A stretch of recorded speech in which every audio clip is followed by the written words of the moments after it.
നമസ്കാരം. ജീവൻ്റെ വിലയുള്ള ഒരു വിഷയമാണ് നമ്മൾ സംസാരിക്കാൻ പോകുന്നത്. മറ്റൊന്നുമല്ല, രോഗചികിത്സ. ചികിത്സകളെക്കുറിച്ചും ഇതര ചികിത്സകളെക്കുറിച്ചും അതിന് പിന്നിലുള്ള സയൻസിനെക്കുറിച്ചും കുറച്ചധികം കാര്യങ്ങൾ പറയേണ്ടതൊരാവശ്യമാണ് എന്നിവിടെ തോന്നുന്നുണ്ട്. അതുകൊണ്ട് തന്നെ വീഡിയോയ്ക്ക് ഒരല്പം നീളക്കൂടുതൽ പ്രതീക്ഷിക്കണം. ബോറടിക്കുന്നുണ്ടെങ്കിൽ എവിടെ വേണമെങ്കിലും നിങ്ങൾക്ക് നിർത്തിപ്പോകാം. പക്ഷേ ഈ കഥ അവസാനം വരെ കേൾക്കണം എന്ന് ഞാൻ റെക്കമെൻഡ് ചെയ്യുന്നു. കാരണം ഇത് ജീവൻ്റെ വിലയുള്ള വിഷയമാണ് എന്നൊരിക്കൽ കൂടി ഓർമ്മിപ്പിക്കുന്നു. നമുക്കൊരു അസുഖം വന്നാൽ നമുക്കതിൽ നിന്നും മോചനം കിട്ടാൻ വേണ്ടി നമ്മളതിനെ ചികിത്സിച്ച് ഭേദമാക്കാൻ ശ്രമിക്കും. അപ്പോൾ നമ്മുടെ നാട്ടിൽ ഇങ്ങനെ അസുഖങ്ങൾക്ക് അല്ലെങ്കിൽ രോഗങ്ങൾക്ക് പരിഹാരമായിട്ട് പലതരം ചികിത്സാ രീതികൾ നിലവിലുണ്ട്. ഇപ്പോൾ നമ്മൾ അലോപ്പതി, ഹോമിയോപ്പതി, നാച്ചുറോപ്പതി, അങ്ങനെ പല പേരുകളുടെ പേരിൽ, അത് പല പതികളുടെ പേരിൽ നമ്മളിത് കേൾക്കാറുണ്ട്. ഇതിൽ പലതിനെയും നമ്മൾ ആൾട്ടർനേറ്റീവ് മെഡിസിൻസ് എന്നും അല്ലെങ്കിൽ സ്യൂഡോ സയൻറ്റിഫിക് മെഡിസിൻസ് എന്നും അൺസയൻറ്റിഫിക് മെഡിസിൻസും എന്നൊക്കെ വിശേഷിപ്പിക്കുന്നതും കേട്ടിട്ടുണ്ടായിരിക്കും. ഇങ്ങനെയുള്ള ചർച്ചകൾ വരുമ്പോഴൊക്കെ പലപ്പോഴും ആളുകൾ ഒഫൻഡഡ് ആകാറുണ്ട്. അതിൻ്റെ പേരിൽ അവർ ദേഷ്യപ്പെടാറുണ്ട്. പിന്നെ മരുന്ന് മാഫിയ, ഇങ്ങനെയൊക്കെയുള്ള പല പല വാക്കുകൾ കൊണ്ട് ആളുകൾ അങ്ങോട്ടും ഇങ്ങോട്ടും ആക്രമിക്കുന്നതൊക്കെ കാണാറുണ്ട്. നമ്മളിവിടെ സംസാരിക്കാൻ പോകുന്നത് ഈ ഒരു വിഷയത്തിൻ്റെ ഒരു ഓവർവ്യൂ ആണ്. എന്താണ് ചികിത്സ, എങ്ങനെയാണ് ചികിത്സ അല്ലെങ്കിൽ ട്രീറ്റ്മെൻറ്റ് എന്ന് പറയുന്നത് സയൻറ്റിഫിക്കോ അൺസയൻറ്റിഫിക്കോ ആകുന്നത്. ഇത് സയൻസ് ഡിസ്കസ് ചെയ്യുന്ന ഒരു ചാനലാണ്.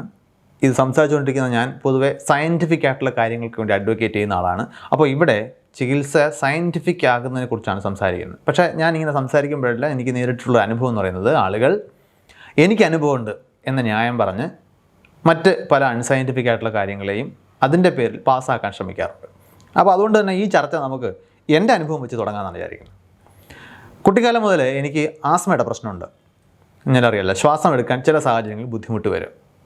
അപ്പോൾ അത് കുട്ടിക്കാലത്ത് വന്നിരുന്നു.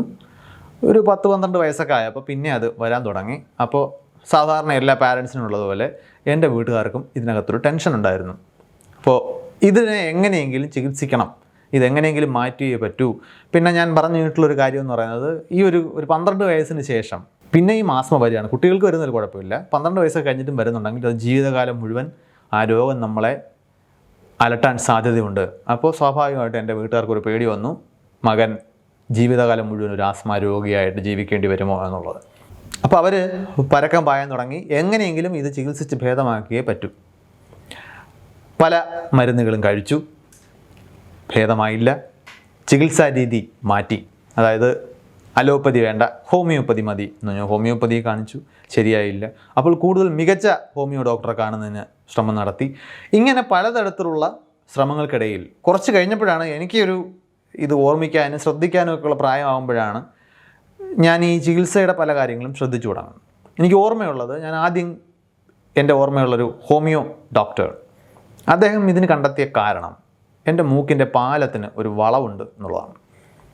ഈ മൂക്കിൻ്റെ പാലത്തിന് വളവുള്ളത് കൊണ്ട് എൻ്റെ ഭാഗത്ത് എന്തോ ഒരു ഗ്രോത്ത് ഉണ്ട്. ആ ഗ്രോത്ത് മുറിച്ച് കളഞ്ഞു കഴിഞ്ഞാൽ ഞാൻ വളരെ സുഖമായിട്ട് ശ്വാസം എടുക്കാൻ തുടങ്ങും. അതിന് കൂടെ അദ്ദേഹം ഒരു ഉപദേശം കൂടെ എനിക്ക് തന്നു, ചായയും കാപ്പിയും ഒഴിവാക്കണം.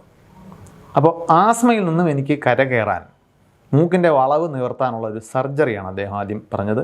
അതിന് ഒരു ENT സ്പെഷ്യലിസ്റ്റിനെ കാണണമെന്നാണ് അദ്ദേഹം ഡയറക്റ്റ് ചെയ്തത്. കൂടെ ചായയും കാപ്പിയും ഒഴിവാക്കാനും പറഞ്ഞു. ഇതെനിക്ക് ഓർത്തിരിക്കാൻ കാരണം, ഇതിനെ തുടർന്ന് എൻ്റെ അച്ഛനും ഞാനും കൂടെ ഒരു ENT സർജനെ കാണാൻ ചെന്നു. ഞങ്ങളുടെ ആവശ്യം മൂക്കിൻ്റെ ഈ വളവ് നികത്തി ഇതിനകത്ത് വളരുന്ന ആ ഗ്രോത്ത് മുറിച്ച് കളയാനുള്ള സർജറി ചെയ്യുക എന്നുള്ളതാണ്. ആ ഡോക്ടർ അല്പം പരുഷമായിട്ടാണ് പ്രതികരിച്ചത്. നിങ്ങൾ സർജറി ചെയ്യാൻ തീരുമാനം എടുത്തു കഴിഞ്ഞിട്ട് എന്നെ വന്ന് കാണേണ്ട ആവശ്യമില്ലല്ലോ, നിങ്ങൾക്ക് തന്നെ അതും കൂടെ അങ്ങ് ചെയ്താൽ പോരെ എന്നാണ് അദ്ദേഹം ചോദിച്ചത്. അദ്ദേഹത്തിനെ നീരസം ഉണ്ടാക്കിയത്, നിങ്ങളോട് ആര് പറഞ്ഞു ഈ സർജറി ചെയ്ത് നിങ്ങൾക്ക് ആസ്മ സുഖപ്പെടുത്താമെന്ന്. അതായത് മൂക്കിൻ്റെ പാലത്തിനുള്ള വളവ് സാധാരണമായ ഒരു കാര്യമാണ്. അത് ഒരു ഭാഗത്തേക്ക് ആ മൂക്കിൻ്റെ പാലം വളഞ്ഞു കഴിഞ്ഞാൽ, നമ്മുടെ എയർവേ വളഞ്ഞു കഴിഞ്ഞാൽ മറുവശത്ത് നിന്ന് ആ വളവിനെ കോമ്പൻസേറ്റ് ചെയ്യുന്ന ഗ്രോത്ത് ഉണ്ടാകുന്നത് സ്വാഭാവികമാണ്. അതുകൊണ്ട് അങ്ങനെ വലിയ പ്രശ്നങ്ങളൊന്നും ഉണ്ടായിക്കൊള്ളണമെന്നൊരു നിർബന്ധമില്ല. ആസ്മയ്ക്ക് അതുമായിട്ട് യാതൊരു ബന്ധവുമില്ല. അപ്പോൾ നിങ്ങളത് മുറിച്ച് കളയാൻ എൻ്റെ അടുത്തോട്ട് തീരുമാനം എടുത്തിട്ട് വരേണ്ട കാര്യമില്ല, ഞാനത് ചെയ്യേണ്ട കാര്യമുണ്ടെന്ന് തോന്നുന്നില്ല എന്നാണ് അദ്ദേഹം പറഞ്ഞത്. പിന്നെ ചായയുടെയും കാപ്പിയുടെയും കാര്യം എനിക്ക് ഓർമ്മയുണ്ട്, അത് ആ ഡോക്ടറോട് സംസാരിച്ചിട്ടില്ല. പറഞ്ഞു വരുമ്പോൾ ആ ഡിസ്കഷൻ അവിടെ അവസാനിച്ചു. എനിക്ക് ആസ്മ തുടർന്നു. പിന്നെ ഞാനൊരു നാച്ചുറോപ്പതി പ്രാക്ടീസ് ചെയ്യുന്ന ആളിൻ്റെ അടുത്ത് പോയി. അദ്ദേഹം എന്തൊക്കെയോ രസായനമാണ് സജസ്റ്റ് ചെയ്തത്. അതിനിടയിൽ ഒരു വളരെ ഫേമസ് ആയിട്ടുള്ള, പേരെടുത്ത് പറയുന്നില്ല, വളരെ ഫേമസ് ആയിട്ടുള്ള, ഒരുപാട് രീതിയിൽ പേരെടുത്തിട്ടുള്ള ഒരു ആയുർവേദ ഡോക്ടറെ കാണാൻ ചെന്നു. അദ്ദേഹത്തെ റൂമിലേക്ക് കയറി ചെല്ലുമ്പോൾ അദ്ദേഹത്തിൻ്റെ മുഖം സുപരിചിതമാണ് മറ്റ് മാധ്യമങ്ങളിൽ കൂടെ. അദ്ദേഹത്തോട് എൻ്റെ അച്ഛൻ ശ്വാസം മുട്ടലുണ്ട് എന്ന് പറഞ്ഞതും അദ്ദേഹത്തിൻ്റെ നെഞ്ചത്തേക്ക് കൈയുടെ പുറം ഭാഗം കൊണ്ടൊന്ന് തട്ടിയിട്ട് അതൊക്കെ ശരിയായിക്കോളും എന്ന് പറഞ്ഞിട്ട് അദ്ദേഹത്തിൻ്റെ ഒരു ബ്രാൻഡഡ് മരുന്നിൻ്റെ 8 ബോട്ടിലുകൾ കഴിക്കാനാണ് എന്നോട് ആവശ്യപ്പെട്ടത്. അതിലെനിക്ക് ഈ സംഭവം ഓർത്തിരിക്കാനുള്ള കാരണം, എൻ്റെ നെഞ്ചിൻ്റെ പുറത്ത് ഈ പുറം കൈ കൊണ്ടുള്ള ഒരു തട്ട് മാത്രമാണ് അദ്ദേഹം എനിക്ക് നടത്തിയ ചികിത്സ, അല്ലെങ്കിൽ എൻ്റെ ദേഹത്തിൽ അദ്ദേഹം നടത്തിയ പരിശോധന. അദ്ദേഹത്തിന് എൻ്റെ രോഗത്തെക്കുറിച്ചുള്ള വിവരം എൻ്റെ അച്ഛൻ പറഞ്ഞ ഒരു സെൻറ്റൻസാണ്, ഇതിന് ശ്വാസം മുട്ടലുണ്ട്. ഇത്രയും കുറഞ്ഞ ഇൻഫർമേഷനിൽ നിന്നും ഇത്രയും ചെറിയ ഇൻ്റർവെൻഷൻ കൊണ്ട് രോഗം മനസ്സിലാക്കി ചികിത്സ നിർദ്ദേശിക്കാനുള്ള ആ കഴിവ്, അത് ഭീകരമായിരുന്നു. ഞാൻ ആ 8 ബോട്ടിലും കഴിച്ചു. എൻ്റെ അസുഖത്തിനൊരു മാറ്റവും ഉണ്ടായില്ല. അത് കഴിഞ്ഞിട്ടാണ് ഞാൻ നേരത്തെ പറഞ്ഞ നാച്ചുറോപ്പതിയെ കാണാൻ പോകുന്നത്. ഇതിനിടയ്ക്ക് എൻ്റെ ജീവിതത്തിൽ പല ലൈഫ് സ്റ്റൈലുകൾ മാറുന്നുണ്ടെന്ന് ആലോചിക്കണം. അപ്പോൾ പല മരുന്നുകളും കഴിക്കുന്നതോടൊപ്പം എൻ്റെ ജീവിതത്തിലും പല മാറ്റങ്ങൾ വരുന്നുണ്ട്. ഞാൻ പഠിക്കുന്ന സ്കൂൾ മാറുന്നുണ്ട്, ഞാൻ കോളേജ് വിദ്യാർത്ഥിയാകുന്നുണ്ട്, എൻ്റെ യാത്രാ രീതി മാറുന്നുണ്ട്. ഇങ്ങനെ പല മാറ്റങ്ങളും ജീവിതത്തിൽ സംഭവിക്കുന്നുണ്ട്. കുറച്ച് നാളത്തേക്ക് ഇതിൻ്റെ അസുഖം പതിയെ മാറി നിന്നു. അപ്പോൾ അന്ന് ഞാൻ കരുതിയത് ഈ രസായനം പോലെ എന്തോ ഉടുമ്പ് രസായനമാണെന്നാണ് എൻ്റെ ഓർമ്മ. എന്താണെന്ന് എനിക്കറിയില്ല. അങ്ങനെ ഒരു സംഗതി കഴിച്ചതുകൊണ്ടാണ് ഇത് മാറിയെന്ന് ഞാൻ വിശ്വസിച്ചിരിക്കുകയാണ്. പക്ഷേ ഞാനൊരു പോസ്റ്റ് ഗ്രാജുവേഷനൊക്കെ കഴിഞ്ഞപ്പോൾ ഇത് പിന്നെയും എനിക്കൊരു ബുദ്ധിമുട്ടുണ്ടാക്കാൻ തുടങ്ങി. അന്ന് ഞാൻ വീട്ടിൽ നിന്നും ഹോസ്റ്റലിലേക്ക് താമസം മാറിയ ശേഷമാണ് ഈ ഒരു പ്രശ്നം പിന്നെ അത് കുറയുന്നില്ല എന്ന് എനിക്ക് മനസ്സിലായി. അത് ഞാൻ അവഗണിക്കാൻ ശ്രമിച്ചു. അപ്പോഴൊക്കെ അത് വഷളായി വരുന്നത് ഞാൻ ശ്രദ്ധിക്കുന്നുണ്ടായിരുന്നു. ഒരു ദിവസം ഞാനൊരു ട്രെയിൻ മൂവ് ചെയ്ത് തുടങ്ങുന്ന സമയത്തൊന്ന് ധൃതി പിടിച്ച് ട്രെയിനിലേക്ക് കയറാൻ ശ്രമിച്ചപ്പോൾ ശ്വാസം എടുക്കാൻ കഴിയാതെ ഞാൻ സ്റ്റക്കായി. അപ്പോൾ ഞാൻ ശരിക്കും ഒന്ന് പേടിച്ചു. എനിക്ക് വളരെ ഗൗരവമുള്ള എന്തോ പ്രശ്നത്തിലേക്കാണ് ഞാൻ പോകുന്നത് തോന്നി. ഞാൻ ഒരിക്കൽ കൂടി പിന്നെയും ഒരു ഡോക്ടറെ ചെന്ന് കണ്ടു. ഞാൻ അതുവരെ അതിന് മുമ്പ് പല കാര്യങ്ങളും ഇങ്ങനെ തട്ടി അഡ്ജസ്റ്റ് ചെയ്തൊക്കെ പോയിക്കൊണ്ടിരിക്കുകയായിരുന്നു. ആ ഡോക്ടർ എന്നോട് പറഞ്ഞു, ഇത് ഇൻഹെയിലർ എടുക്കുന്നതാണ് ഇതിനകത്ത് നല്ലത്. എൻ്റെ സഡനായിട്ടുള്ള മറുപടി, ഇൻഹെയിലർ ഞാൻ എടുക്കില്ല. അതിൻ്റെ കാരണം, ഞാൻ അതുവരെ കേട്ടിട്ടുള്ളത് ഇൻഹെയിലർ എടുത്തു തുടങ്ങിക്കഴിഞ്ഞാൽ പിന്നെ ജീവിതകാലം മുഴുവൻ ഇൻഹെയിലറിനോട് നമ്മൾ ഡിപ്പെൻഡൻ്റ് ആയി പോകും. ഇൻഹെയിലർ ഇല്ലാതെ ജീവിക്കാൻ പറ്റാത്ത അവസ്ഥ വരും. അത് പറ്റില്ല. ഇത് എന്നോട് ഒരുപാട് പേര് പറഞ്ഞിട്ടുണ്ട്. ഞാൻ മുമ്പ് കണ്ട ഹോമിയോപ്പതി ഡോക്ടർ എൻ്റെ അടുത്ത് അത് പറഞ്ഞിട്ടുണ്ട്. എൻ്റെ നാട്ടിൽ എല്ലാവരും പറഞ്ഞിട്ടുണ്ട്. എൻ്റെ അച്ഛനോട് ഒരുപാട് സുഹൃത്തുക്കളും ഒക്കെ പറഞ്ഞിട്ടുണ്ട്. ഇതെൻ്റെ മനസ്സിൽ അടിയുറച്ചു പോയി. അപ്പോൾ ആ ഡോക്ടർ അദ്ദേഹം എന്നോട് ഞാൻ ഇരിക്കുന്ന കസേര ഒന്ന് അടുപ്പിച്ചിടാൻ പറഞ്ഞു. എന്നിട്ട് ചോദിച്ചാൽ എന്താ ചെയ്യുന്നത് ചോദിച്ചു. ഞാൻ പറഞ്ഞ സയൻസ് ഇങ്ങനെ പോസ്റ്റ് ഗ്രാജുവേറ്റ് കഴിഞ്ഞ് നിൽക്കുന്ന ആളാണ്. ഓക്കെ. അദ്ദേഹം ഒരു നിമിഷം ഒന്ന് സൈലൻ്റായിട്ട് എങ്ങനെയാണ് ഇൻഹെയിലർ വർക്ക് ചെയ്യുന്നത് എന്നോട് പറഞ്ഞു. ഇൻഹെയിലർ എങ്ങനെയാണ് ശരീരത്തിൽ പ്രവർത്തിക്കുന്നത്. അവിടെ സംഭവിച്ചതെന്ന് വെച്ചാൽ, ഇതിനു മുമ്പ് ആരും എന്നോട് ഇതിൻ്റെ മെഡിക്കൽ സയൻസ് പറഞ്ഞിട്ടില്ല. എല്ലാവരും ഓരോ ഉപദേശങ്ങളാണ് തന്നിരുന്നത്. ഞാനൊരു സയൻസ് വിദ്യാർത്ഥി ആയിരുന്നുകൊണ്ട് അദ്ദേഹം പറഞ്ഞത് വളരെ പെട്ടെന്ന് എനിക്ക് സെൻസിബിളായിട്ട് തോന്നി. അതിൽ കാര്യമുണ്ട്. ഞാൻ ഒരാഴ്ച അദ്ദേഹം പറഞ്ഞതുപോലെ ഇൻഹെയിലർ ഉപയോഗിച്ച് ഈ ആസ്മയുടെ മരുന്ന് ഞാൻ ചികിത്സ എന്ന രൂപത്തിലെടുത്തു. എൻ്റെ ആസ്മ നിന്നു. എന്നിട്ട് അദ്ദേഹം പറഞ്ഞു, ആ ഇൻഹെയിലർ കയ്യിൽ വെച്ചേക്കൂ, പിന്നീട് എപ്പോഴെങ്കിലും എന്തെങ്കിലും കാരണത്താൽ വരുന്നെങ്കിൽ. എൻ്റെ പ്രശ്നം, ഞാൻ അലർജിക്കാണ്. പ്രത്യേകിച്ച് ഡസ്റ്റിൽ ഉള്ള ചില കാരണങ്ങൾ എൻ്റെ ശരീരത്തിന് അലർജിക് റെസ്പോൺസ് ഉണ്ടാക്കും. അപ്പോൾ ഞാൻ ശ്വാസം എടുക്കുന്ന എൻ്റെ ശ്വാസനാളി അത് പ്രൊഡ്യൂസ് ചെയ്യുന്ന മ്യൂക്കസിൻ്റെ അളവ് കൂടുതൽ സെൻസിറ്റീവാണ്. അലർജി ആയതുകൊണ്ട് അത് കൂടുതൽ മ്യൂക്കസ് ഉണ്ടാക്കും. എൻ്റെ ശ്വാസനാളം അടയും. അപ്പോൾ എനിക്ക് ശ്വാസം എടുക്കാൻ കഴിയാതെ വരും. അതാണ് എൻ്റെ ആസ്മ എന്ന രൂപത്തിൽ ഞാൻ നേരിടുന്ന ബുദ്ധിമുട്ട്. അപ്പോൾ ബ്രോങ്കോ ഡൈലേഷൻ എന്ന് പറയുന്ന ഈ ശ്വാസനാളിയെ താൽക്കാലികമായി ഒന്ന് വലുതാക്കി കൊടുക്കുന്നൊരു ജോലിയാണ് ഈ ട്രീറ്റ്മെൻറ്റ് ചെയ്യുന്നത്. ഇത് ആഹാരം നമ്മൾ മരുന്ന് പോലെ കഴിക്കുന്ന, ഉള്ളിലേക്ക് എടുക്കുന്ന, ഓറലായിട്ട് കഴിക്കുന്ന മരുന്നുകൾക്കും ഇത് ഇഫക്റ്റ് ഉണ്ടാക്കാൻ സാധിക്കും. പക്ഷേ അത് നമ്മുടെ ദഹന വ്യവസ്ഥയിൽ ചെന്ന് രക്തത്തിലേക്ക് അബ്സോർബ് ചെയ്യപ്പെട്ട് ആ മരുന്ന് പ്രവർത്തിക്കുന്ന ശ്വാസകോശത്തിലെത്തി, ബ്ലഡിലൂടെ ശ്വാസകോശത്തിലെത്തി അവിടെ പ്രവർത്തിക്കണം. അതിൻ്റെ സമയമെടുക്കും.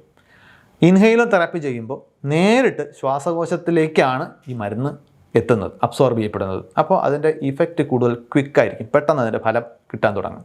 അതുമാത്രമല്ല, ബ്ലഡ് സ്ട്രീമിൽ കയറി മറ്റ് പല ഭാഗങ്ങളിലും പോകുന്നതോടൊപ്പമാണ് നമ്മൾ കഴിക്കുന്ന മരുന്ന് ശ്വാസകോശത്തിലെത്തുന്നത്. അപ്പോൾ അത് ശരീരത്തിന് മറ്റ് ഭാഗങ്ങളിലും ചെല്ലാനും ഒരുപക്ഷെ മറ്റ് സൈഡ് എഫക്റ്റുകൾ ഉണ്ടാക്കാനുള്ള സാധ്യതകളും കൂടുതലാണ് അക്കാര്യത്തിൽ.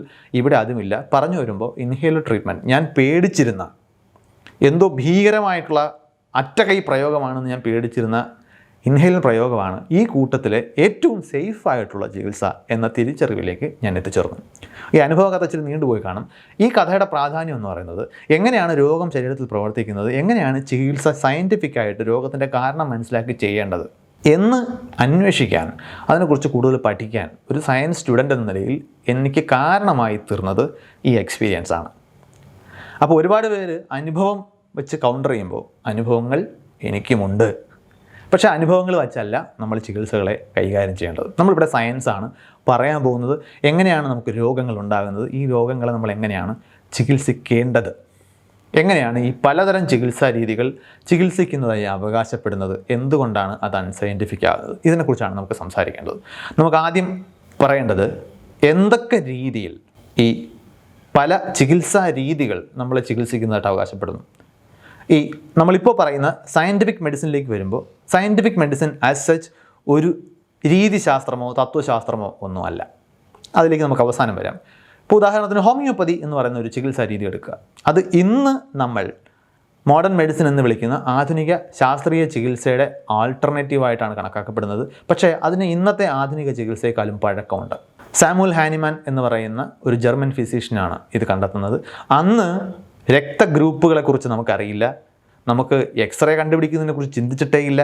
നമ്മളെ സംബന്ധിച്ചിടത്തോളം അന്ന് രോഗാണുക്കൾ എന്ന് പറയുന്ന ജേംസ് ആണ് രോഗമുണ്ടാക്കുന്നത് എന്ന ജേം തിയറി ഓഫ് ഡിസീസസിന് അംഗീകാരം കിട്ടിയിട്ടില്ല. പലരും പ്രപ്പോസ് ചെയ്യപ്പെട്ടിട്ടുണ്ടെങ്കിലും തെളിയിക്കപ്പെട്ടിട്ടില്ല. ജേം തിയറിയുടെ പിതാവ് എന്നറിയപ്പെടുന്ന റോബർട്ട് കോച്ച് ജനിക്കുന്നത് സാമുവൽ ഹാനിമാൻ മരിച്ച ശേഷമാണ്. അപ്പോൾ അന്നത്തെ ചികിത്സ എന്ന് പറയുന്നത് അത്ര പ്രിമിറ്റീവാണ്. അല്ലെങ്കിൽ രോഗങ്ങളെക്കുറിച്ചും ശരീരത്തെക്കുറിച്ചുമൊക്കെ നമുക്കുള്ള അറിവ് അത്ര പ്രിമിറ്റീവായിരുന്നൊരു കാലഘട്ടത്തിലാണ് അതുണ്ടാകുന്നത്. അതിന് ഒരു പ്രിൻസിപ്പിൾ ഉണ്ട്, ഒരു തത്വമുണ്ട് ഹോമിയോപ്പതിയുടെ. ആ ഹോമിയോപ്പതിയുടെ തത്വം സിമിലർ ആയിട്ടുള്ള കാര്യങ്ങളെ ചികിത്സിക്കാൻ ഉപയോഗിക്കാം എന്നുള്ളതാണ്. സിമിലർ ക്യൂർസ് സിമിലർ എന്നുള്ളതാണ്. അതായത് ഒരു വ്യക്തിയിൽ ഒരു പ്രത്യേക ലക്ഷണം ഉണ്ടാക്കാൻ പോകുന്ന രാസവസ്തുവിന് ആ ലക്ഷണങ്ങളുള്ള ഒരു രോഗിയിൽ ആ ലക്ഷണങ്ങളെ ചികിത്സിച്ച് ഭേദപ്പെടുത്താൻ കഴിയും എന്നുള്ളതാണ് അതിൻ്റെ പ്രിൻസിപ്പിൾ. അതിന് ആ ലക്ഷണം ഉണ്ടാക്കാൻ കഴിയുന്ന വസ്തുവിനെ പൊട്ടൻറ്റൈസേഷൻ ചെയ്യേണ്ടിയിരിക്കുന്നു. അതായത് അതിനെ ഡൈല്യൂട്ട് ചെയ്ത് സക്കഷൻ എന്ന് പറയുന്ന കുലുക്കലിലൂടെ സ്ട്രോങ് ആയി കുലുക്കിക്കൊണ്ട് അതിനെ ഡൈല്യൂട്ട് ചെയ്ത് ഉപയോഗിക്കുമ്പോൾ അതിൻ്റെ വീര്യം കൂടുന്നു. അതായത് ഒരു സൊല്യൂഷൻ്റെ ഡൈല്യൂഷൻ കൂട്ടുമ്പോൾ വീര്യം കൂടുന്നു എന്ന ആധുനികമായി ഇന്ന് നമ്മൾ മനസ്സിലാക്കിയിട്ടുള്ള അടിസ്ഥാന രസതന്ത്ര അല്ലെങ്കിൽ അറിവ്, കെമിസ്ട്രിയിലെ നമ്മുടെ അറിവിന് ഘടകവിരുദ്ധമായ ഒരു സിദ്ധാന്തമാണ്. ഈ സിദ്ധാന്തം നമ്മൾ ഈ പറയുന്ന സയൻറ്റിഫിക് ആയിട്ടുള്ള അറിവും ശരീരത്തെക്കുറിച്ചുള്ള അറിവുകൾ ഉണ്ടാകുന്നതിന് മുമ്പുണ്ടായതാണ്. അത് ഹാനിമാൻ്റെ വ്യക്തിപരമായ അനുഭവത്തിൽ നിന്നും അദ്ദേഹം കണ്ടെത്തിയതാണ്. ഇത് ഇന്നത്തെ കണ്ണിലൂടെ നോക്കുമ്പോൾ ഒന്നുകിൽ ഹോമിയോപ്പതിയിലെ തത്വം ശരിയാകും, അല്ലെങ്കിൽ സയൻസ് ശരിയാകും. ഹോമിയോപ്പതി ശരിയാകണമെങ്കിൽ ഇന്ന് സയൻസിലെ നമ്മൾ നിരന്തരം ഉപയോഗിക്കുന്ന സ്കൂൾ ക്ലാസ് മുതൽ പഠിക്കുന്ന അടിസ്ഥാന ശാസ്ത്രം മുഴുവൻ തെറ്റാണെന്ന് സമ്മതിക്കേണ്ടി വരും. അതുകൊണ്ട് അതിൻ്റെ തത്വശാസ്ത്രം, അതിൻ്റെ പിന്നിൽ പ്രവർത്തിക്കുന്നതായി പറയപ്പെടുന്ന ഫിലോസഫി അത് അൺസയൻറ്റിഫിക് ആണ്. ഒരുപക്ഷെ അതിൽ സ്റ്റുപ്പിഡിറ്റിയാണ് എന്ന് പറഞ്ഞാലും തീരെ കൂടിപ്പോവില്ല. അത് ഹോമിയോപ്പതിയുടെ കാര്യം. അങ്ങനെ ഒരുപാട് ചികിത്സാ രീതികൾ. നാച്ചുറോപ്പതി പറയുന്നത് നമുക്ക് രോഗത്തെ ചികിത്സിക്കാൻ ശരീരത്തിന് സ്വയം കഴിവുള്ളത് കൊണ്ട് അതിൻ്റെ സ്വന്തം ഹീൽ ചെയ്യാനുള്ള കഴിവിനെ ഉപയോഗപ്പെടുത്തുക, പ്രകൃതിദത്തമായ കാര്യങ്ങൾ മാത്രം ഉപയോഗിക്കുക, ഇങ്ങനെയുള്ള ചില സിദ്ധാന്തങ്ങളാണ് നാച്ചുറോപ്പതി പിന്തുടരുന്നത്. എല്ലാ അസുഖങ്ങൾക്കും ശരീരം സ്വയം ചികിത്സ കണ്ടെത്തും എന്നുണ്ടെങ്കിൽ, നമ്മളായിട്ട് പ്രത്യേകിച്ച് ഒന്നും ചെയ്യേണ്ടതില്ല എന്നുണ്ടെങ്കിൽ, നമ്മളെ സംബന്ധിച്ചിടത്തോളം പല രോഗങ്ങൾക്കും ശരീരത്തിന് നിയന്ത്രിക്കാൻ കഴിയില്ല. തീർച്ചയായിട്ടും ശരീരത്തിന് രോഗപ്രതിരോധ ശേഷിയുണ്ട്. എന്തെങ്കിലും രോഗങ്ങളുണ്ടെങ്കിൽ അതിനെ സ്വയം കറക്റ്റ് ചെയ്യാനുള്ള ചില മെക്കാനിസങ്ങൾ നമ്മുടെ ശരീരത്തിനുണ്ട് എന്ന് നമുക്കറിയാം. ശാസ്ത്രീയമായി നമ്മളത് കണ്ടെത്തിയിട്ടുമുണ്ട്. പക്ഷേ അതിന് പരിമിതികളുണ്ട്. എല്ലാത്തരം രോഗങ്ങളെയും ശരീരത്തിന് സ്വയം ചികിത്സിക്കാൻ കഴിയില്ല. അതുകൊണ്ട് തന്നെ അതും സയൻറ്റിഫിക്കലി വാലിഡ് അല്ലാത്ത ഒരു തത്വമാണ്. ഇനി മറ്റൊന്ന് അക്യുപങ്ക്ചർ എന്ന് പറയുന്ന ഒരു ചികിത്സാ രീതിയുണ്ട്. അതിൻ്റെ അടിസ്ഥാനം എന്ന് പറയുന്നത് ശരീരത്തിലെ ചില പ്രത്യേക ബിന്ദുക്കളിൽ നമ്മൾ ചില അഡ്ജസ്റ്റ്മെൻറ്റുകൾ നടത്തിക്കൊണ്ട് മെറിഡിയൻ എന്നറിയപ്പെടുന്ന ചില വഴികളിലൂടെയുള്ള ഈ ശരീരത്തിലെ ഊർജ്ജത്തിൻ്റെ സഞ്ചാരം അതിനെ അഡ്ജസ്റ്റ് ചെയ്യാൻ ചില ശരീരഭാഗങ്ങളിൽ ഈ സൂചി കുത്തി കൊണ്ട് ചെയ്യുക എന്ന് പറയുന്നൊരു രീതിയാണ്. അതിന് കറക്റ്റ് ചെയ്യലാണ് അതിൻ്റെ പ്രാക്ടീഷണർ ചെയ്യുന്നത്. അങ്ങനെ മെറിഡിയൻ ഉണ്ടെന്നോ കീ എന്നോ ചീ എന്നോ ഒക്കെ വിശേഷിപ്പിക്കുന്ന ഒരു ലൈഫ് എനർജി ഉണ്ട്.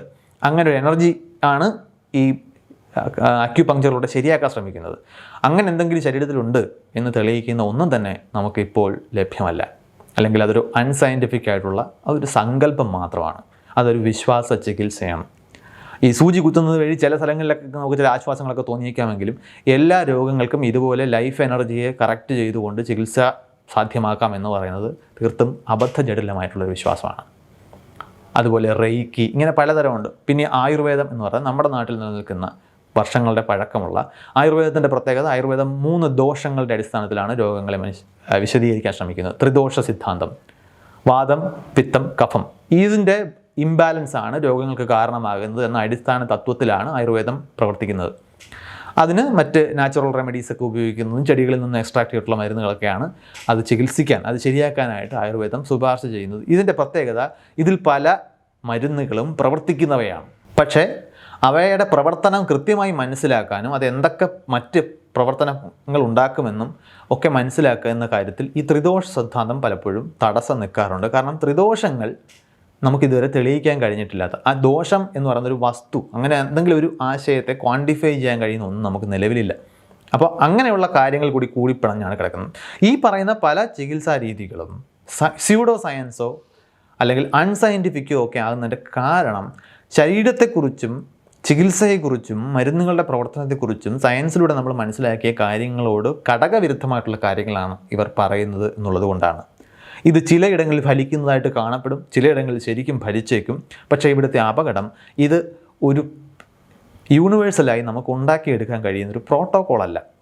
അതായത് രോഗം ഇങ്ങനെ ചികിത്സിക്കണമെന്ന് പറയാൻ കഴിയുന്ന, രോഗങ്ങളെക്കുറിച്ച് തെറ്റായ ധാരണകൾ, ശരീരത്തെക്കുറിച്ച് തെറ്റായ ധാരണകൾ ഇവയുടെ അടിസ്ഥാനത്തിൽ നിൽക്കുന്നതായതുകൊണ്ടാണ് അവ പലപ്പോഴും അപകടം പിടിച്ചതുപോലും ആകുന്നത്.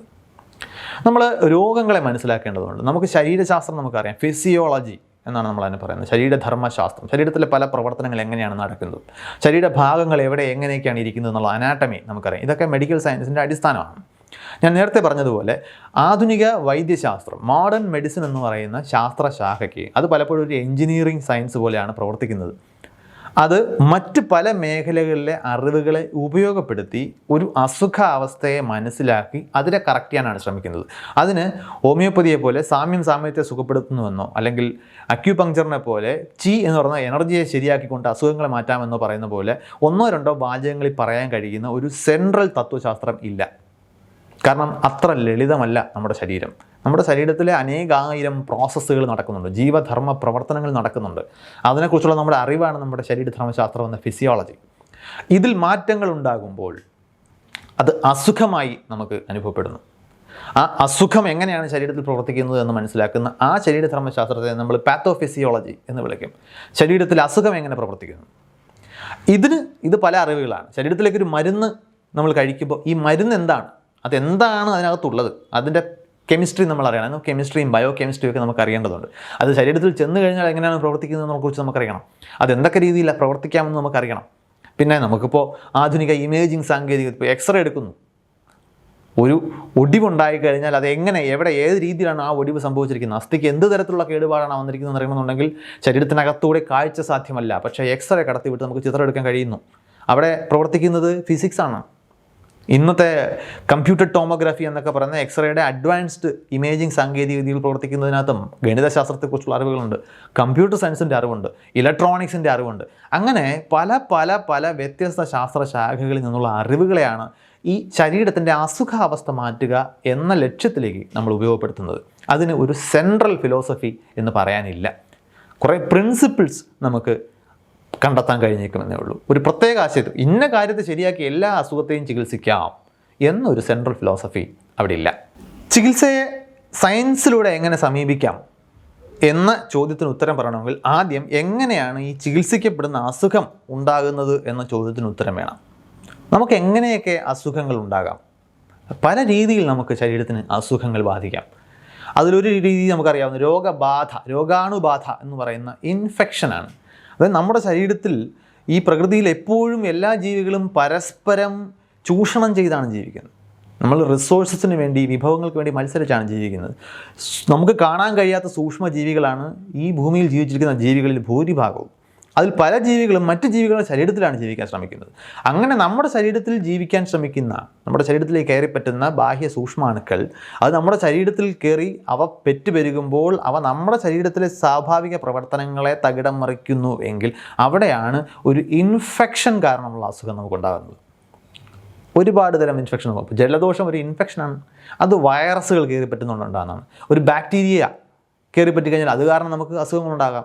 അമീബ കയറി പറ്റുന്ന വഴി നമുക്ക് അസുഖങ്ങളുണ്ടാകാം. നമുക്ക് മറ്റൊരുപാട് രീതിയിൽ ഇങ്ങനെ സൂക്ഷ്മാണുക്കൾ നമുക്ക് അസുഖങ്ങളുണ്ടാക്കാം. ഇൻഫെക്ഷൻ, ഇൻഫ്ലുവൻസ എന്ന് പറയുന്നത് ഒരു ഇൻഫെക്ഷനാണ്.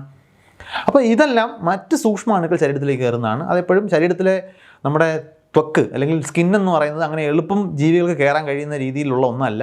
അതുകൊണ്ട് തന്നെ നമുക്ക് നമ്മുടെ മൂക്ക്, വായ ഇങ്ങനെയുള്ള താരതമ്യേന എളുപ്പത്തിൽ സൂക്ഷ്മാണുക്കൾക്ക് കയറാൻ കഴിയുന്ന റൂട്ടുകളിലൂടെയോ അല്ലെങ്കിൽ നമ്മുടെ ആഹാരത്തിലൂടെയോ അകത്ത് ചെന്ന് പിന്നെ ശരീരത്തിനകത്ത് ആഹാരത്തിലൂടെ എത്തിപ്പറ്റിയതിന് ശേഷമൊക്കെയാണ് അണുക്കൾ നമ്മുടെ ശരീരത്തിലേക്ക് കയറി പറ്റുന്നത്.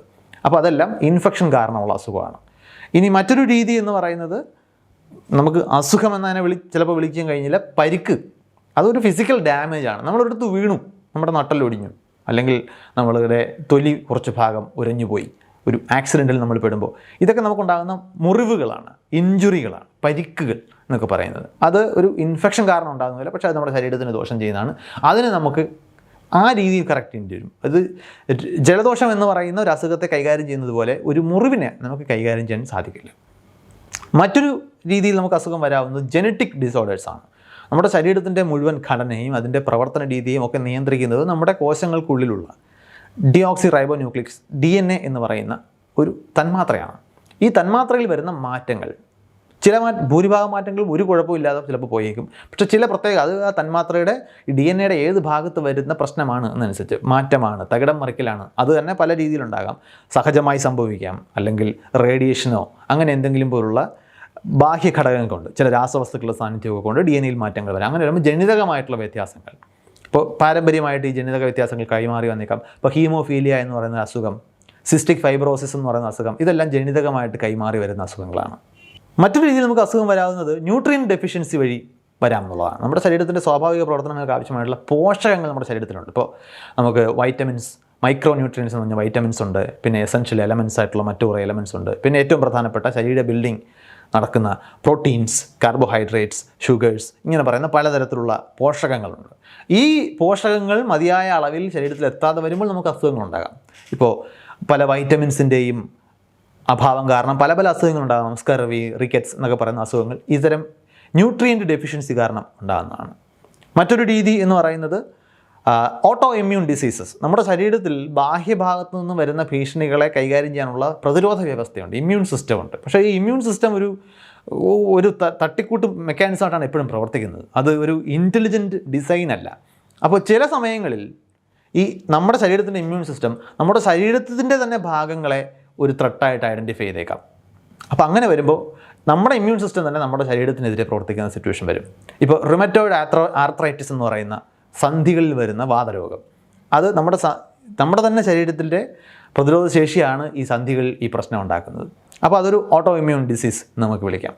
ഇനി മെറ്റബോളിക് ഡിസീസസ് വരാം. നമ്മുടെ ശരീരത്തിൽ ഈ പല രാസപ്രവർത്തനങ്ങളിലൂടെയാണ് നമ്മൾ ആഹാരം കഴിച്ചാലും വെള്ളം കുടിക്കുമ്പോഴും വായു എടുക്കുമ്പോഴും ഒക്കെ ഇതിൽ നിന്ന് നമുക്ക് ആവശ്യമായിട്ടുള്ള ന്യൂട്രിയൻസ് എടുക്കുന്നതും അതിൽ നിന്നും ന്യൂട്രിയൻസിനെ എക്സ്ട്രാക്ട് ചെയ്യുന്നതും എനർജി ഉണ്ടാക്കുന്നതും എനർജി സ്റ്റോർ ചെയ്ത് വെക്കുന്നതും ഫാറ്റിൻ്റെ രൂപത്തിലൊക്കെ സ്റ്റോർ ചെയ്ത് വെക്കുന്നതും ഇങ്ങനെ കുറേ ആയിരക്കണക്കിന് രാസപ്രവർത്തനങ്ങളുടെ ഫലമായിട്ടാണ് ഇതൊക്കെ സംഭവിക്കുന്നത്. അതിനെ നമുക്ക് പല പാത്വേസ് എന്ന് വിളിക്കാം. ഈ മെറ്റബോളിക് പാത്വേസിൽ എന്തെങ്കിലും വ്യത്യാസം വന്നു കഴിഞ്ഞാൽ അതിൻ്റെ ഭാഗമായിട്ട് നമുക്ക് അതിൻ്റെ അസുഖങ്ങൾ ഉണ്ടായേക്കാം. ഇപ്പോൾ ഡയബറ്റിസ് എന്ന് പറയുന്നത് ഒരു മെറ്റബോളിക് ഡിസീസാണ്. ഇനി ഇതിൽ തന്നെ പലതും നമ്മുടെ ജീവിത രീതി കൊണ്ട് സംഭവിക്കാം. അപ്പോൾ നമ്മളവയെ ലൈഫ് സ്റ്റൈൽ ഡിസീസ് എന്ന് വിളിക്കും. ലൈഫ് സ്റ്റൈൽ ഡിസീസസിൻ്റെ കൂട്ടത്തിൽ ചിലപ്പോൾ മെറ്റബോളിക് ഡിസീസസ് വന്നേക്കാം. ഇപ്പോൾ ഡയബറ്റിസ് ഒരു ലൈഫ് സ്റ്റൈൽ ഡിസീസ് കൂടിയാണ്. അതുപോലെ ഒബീസിറ്റി എന്ന് പറയുന്ന പൊണ്ണത്തടി, അതും ഒരു ലൈഫ് സ്റ്റൈൽ ഡിസീസാണ്. നമ്മുടെ ശരീരത്തിന് ഉപയോഗിക്കാൻ കഴിയുന്നതിൽ കൂടുതൽ ഊർജ്ജം നമ്മൾ കൺസ്യൂം ചെയ്യുമ്പോൾ അത് സ്റ്റോർ ചെയ്യപ്പെടുകയും അത് ശരീരത്തിൽ സ്റ്റോർ ചെയ്ത് വെക്കുന്നതിന് ഒരു പരിധിക്കപ്പുറം അത് സ്റ്റോറേജ് വലുതാകുമ്പോൾ ആ സ്റ്റോറേജ് ഓവർഫ്ലോ ചെയ്ത് മറ്റു പല സ്ഥലങ്ങളിലും അത് പ്രശ്നം ഉണ്ടാക്കുകയൊക്കെ ചെയ്യുമ്പോഴാണ് അതൊരു ലൈഫ് സ്റ്റൈൽ ഡിസീസായിട്ട് മാറുന്നത്. പറഞ്ഞു വരുന്നത് ഈ രോഗം എന്ന് പറയുന്നത് ചുമ്മാ എന്തെങ്കിലും ഒരു ഘടകം കാരണം ഉണ്ടാകുന്നതല്ല. അത് പല രീതിയിൽ, അസംഖ്യം രീതികളിലൂടെ സംഭവിക്കാം. അപ്പോൾ ഈ രീതികൾ ഓരോന്നും മനസ്സിലാക്കണമെന്നുണ്ടെങ്കിൽ ഈ പറഞ്ഞതുപോലെ ഫിസിയോളജിയും പാത്തോഫിസിയോളജിയും കെമിസ്ട്രിയും ഒക്കെ നമുക്ക് അറിയേണ്ടതുണ്ട്. അതിൻ്റെ അടിസ്ഥാനത്തിലാണ് നമ്മൾ രോഗം ചികിത്സിക്കേണ്ടത്. രോഗത്തെ, അതായത് ഒരു പ്രശ്നം പരിഹരിക്കണമെങ്കിൽ ആദ്യം ആ പ്രശ്നം എന്താണ് എന്ന് നമ്മൾ അറിയണം. അതുകൊണ്ടാണ് മോഡേൺ മെഡിസിനിലേക്ക് വരുമ്പോൾ ഒരു പുതിയ അസുഖം നമ്മൾ ഐഡൻറ്റിഫൈ ചെയ്താൽ പിറ്റേ ദിവസം അതിന് മരുന്ന് കണ്ടുപിടിക്കാൻ പറ്റാത്തത്. കാരണം അതെന്താണ് എന്ന് പഠിക്കാൻ നമുക്ക് സമയം വേണം. പല ഇതര ചികിത്സകൾക്കും രോഗമിറങ്ങിയാൽ ഉടൻ തന്നെ പ്രതിരോധ മരുന്നുകൾ കണ്ടുപിടിക്കാൻ കഴിയുന്നത് അവർക്ക് ഇത്തരം പരിമിതികളില്ലാത്തത് കൊണ്ടാണ്. കാരണം എല്ലാ കാര്യങ്ങളും എല്ലാത്തിനും ഫിറ്റാകുന്ന ഒരു അച്ചാണ് അവർ ഉപയോഗിക്കുന്നത്. ഒറ്റ കുഴപ്പമേ ഉള്ളൂ, ആ അച്ഛന് യാഥാർത്ഥ്യവുമായിട്ട് ബന്ധമില്ല. അതൊരു സങ്കല്പ സിദ്ധാന്തത്തിൻ്റെ അടിസ്ഥാനത്തിലായിരിക്കും നിൽക്കുന്നത്. പക്ഷേ യാഥാർത്ഥ്യവുമായി ബന്ധപ്പെട്ട് വസ്തുനിഷ്ഠമായിട്ട് കാര്യങ്ങളെ മനസ്സിലാക്കി അറിവുകൾ കണ്ടെത്തി ആ അറിവിൻ്റെ അടിസ്ഥാനത്തിലാണ് നമുക്ക് ഈ പ്രശ്നം പരിഹരിക്കേണ്ടതെന്നുണ്ടെങ്കിൽ ഈ അറിവുണ്ടാക്കാനുള്ള സമയം നമുക്ക് വേണ്ടി വരും. അപ്പോൾ ആധുനിക ചികിത്സ, സയൻറ്റിഫിക് ആയിട്ടുള്ള ചികിത്സാ രീതിയുടെ ചില പ്രത്യേകതകൾ ഇതൊക്കെയാണ്. അതിന് ആദ്യം പല മേഖലകളിൽ നിന്നുള്ള അറിവ് കൺസോളിഡേറ്റ് ചെയ്യേണ്ട ആവശ്യമുണ്ട്. അങ്ങനെ ആ അസുഖം എന്താണ് എന്ന് കൃത്യമായി മനസ്സിലാക്കേണ്ട ആവശ്യമുണ്ട്. അതിനെ നമ്മൾ ഡയഗ്നോസിസ് എന്നാണ് വിളിക്കുന്നത്. പലപ്പോഴും നമ്മൾ ഡോക്ടർമാരുടെ കഴിവിനെക്കുറിച്ചൊക്കെ സംസാരിക്കുമ്പോൾ സിദ്ധാന്തം എന്നൊക്കെ ആയാലും ഉപയോഗിക്കുന്ന രീതിശാസ്ത്രം എന്തൊക്കെയായാലും അടിസ്ഥാനപരമായി മനുഷ്യരിലൂടെയാണ് ഇത് ഉപയോഗിക്കപ്പെടുന്നത്.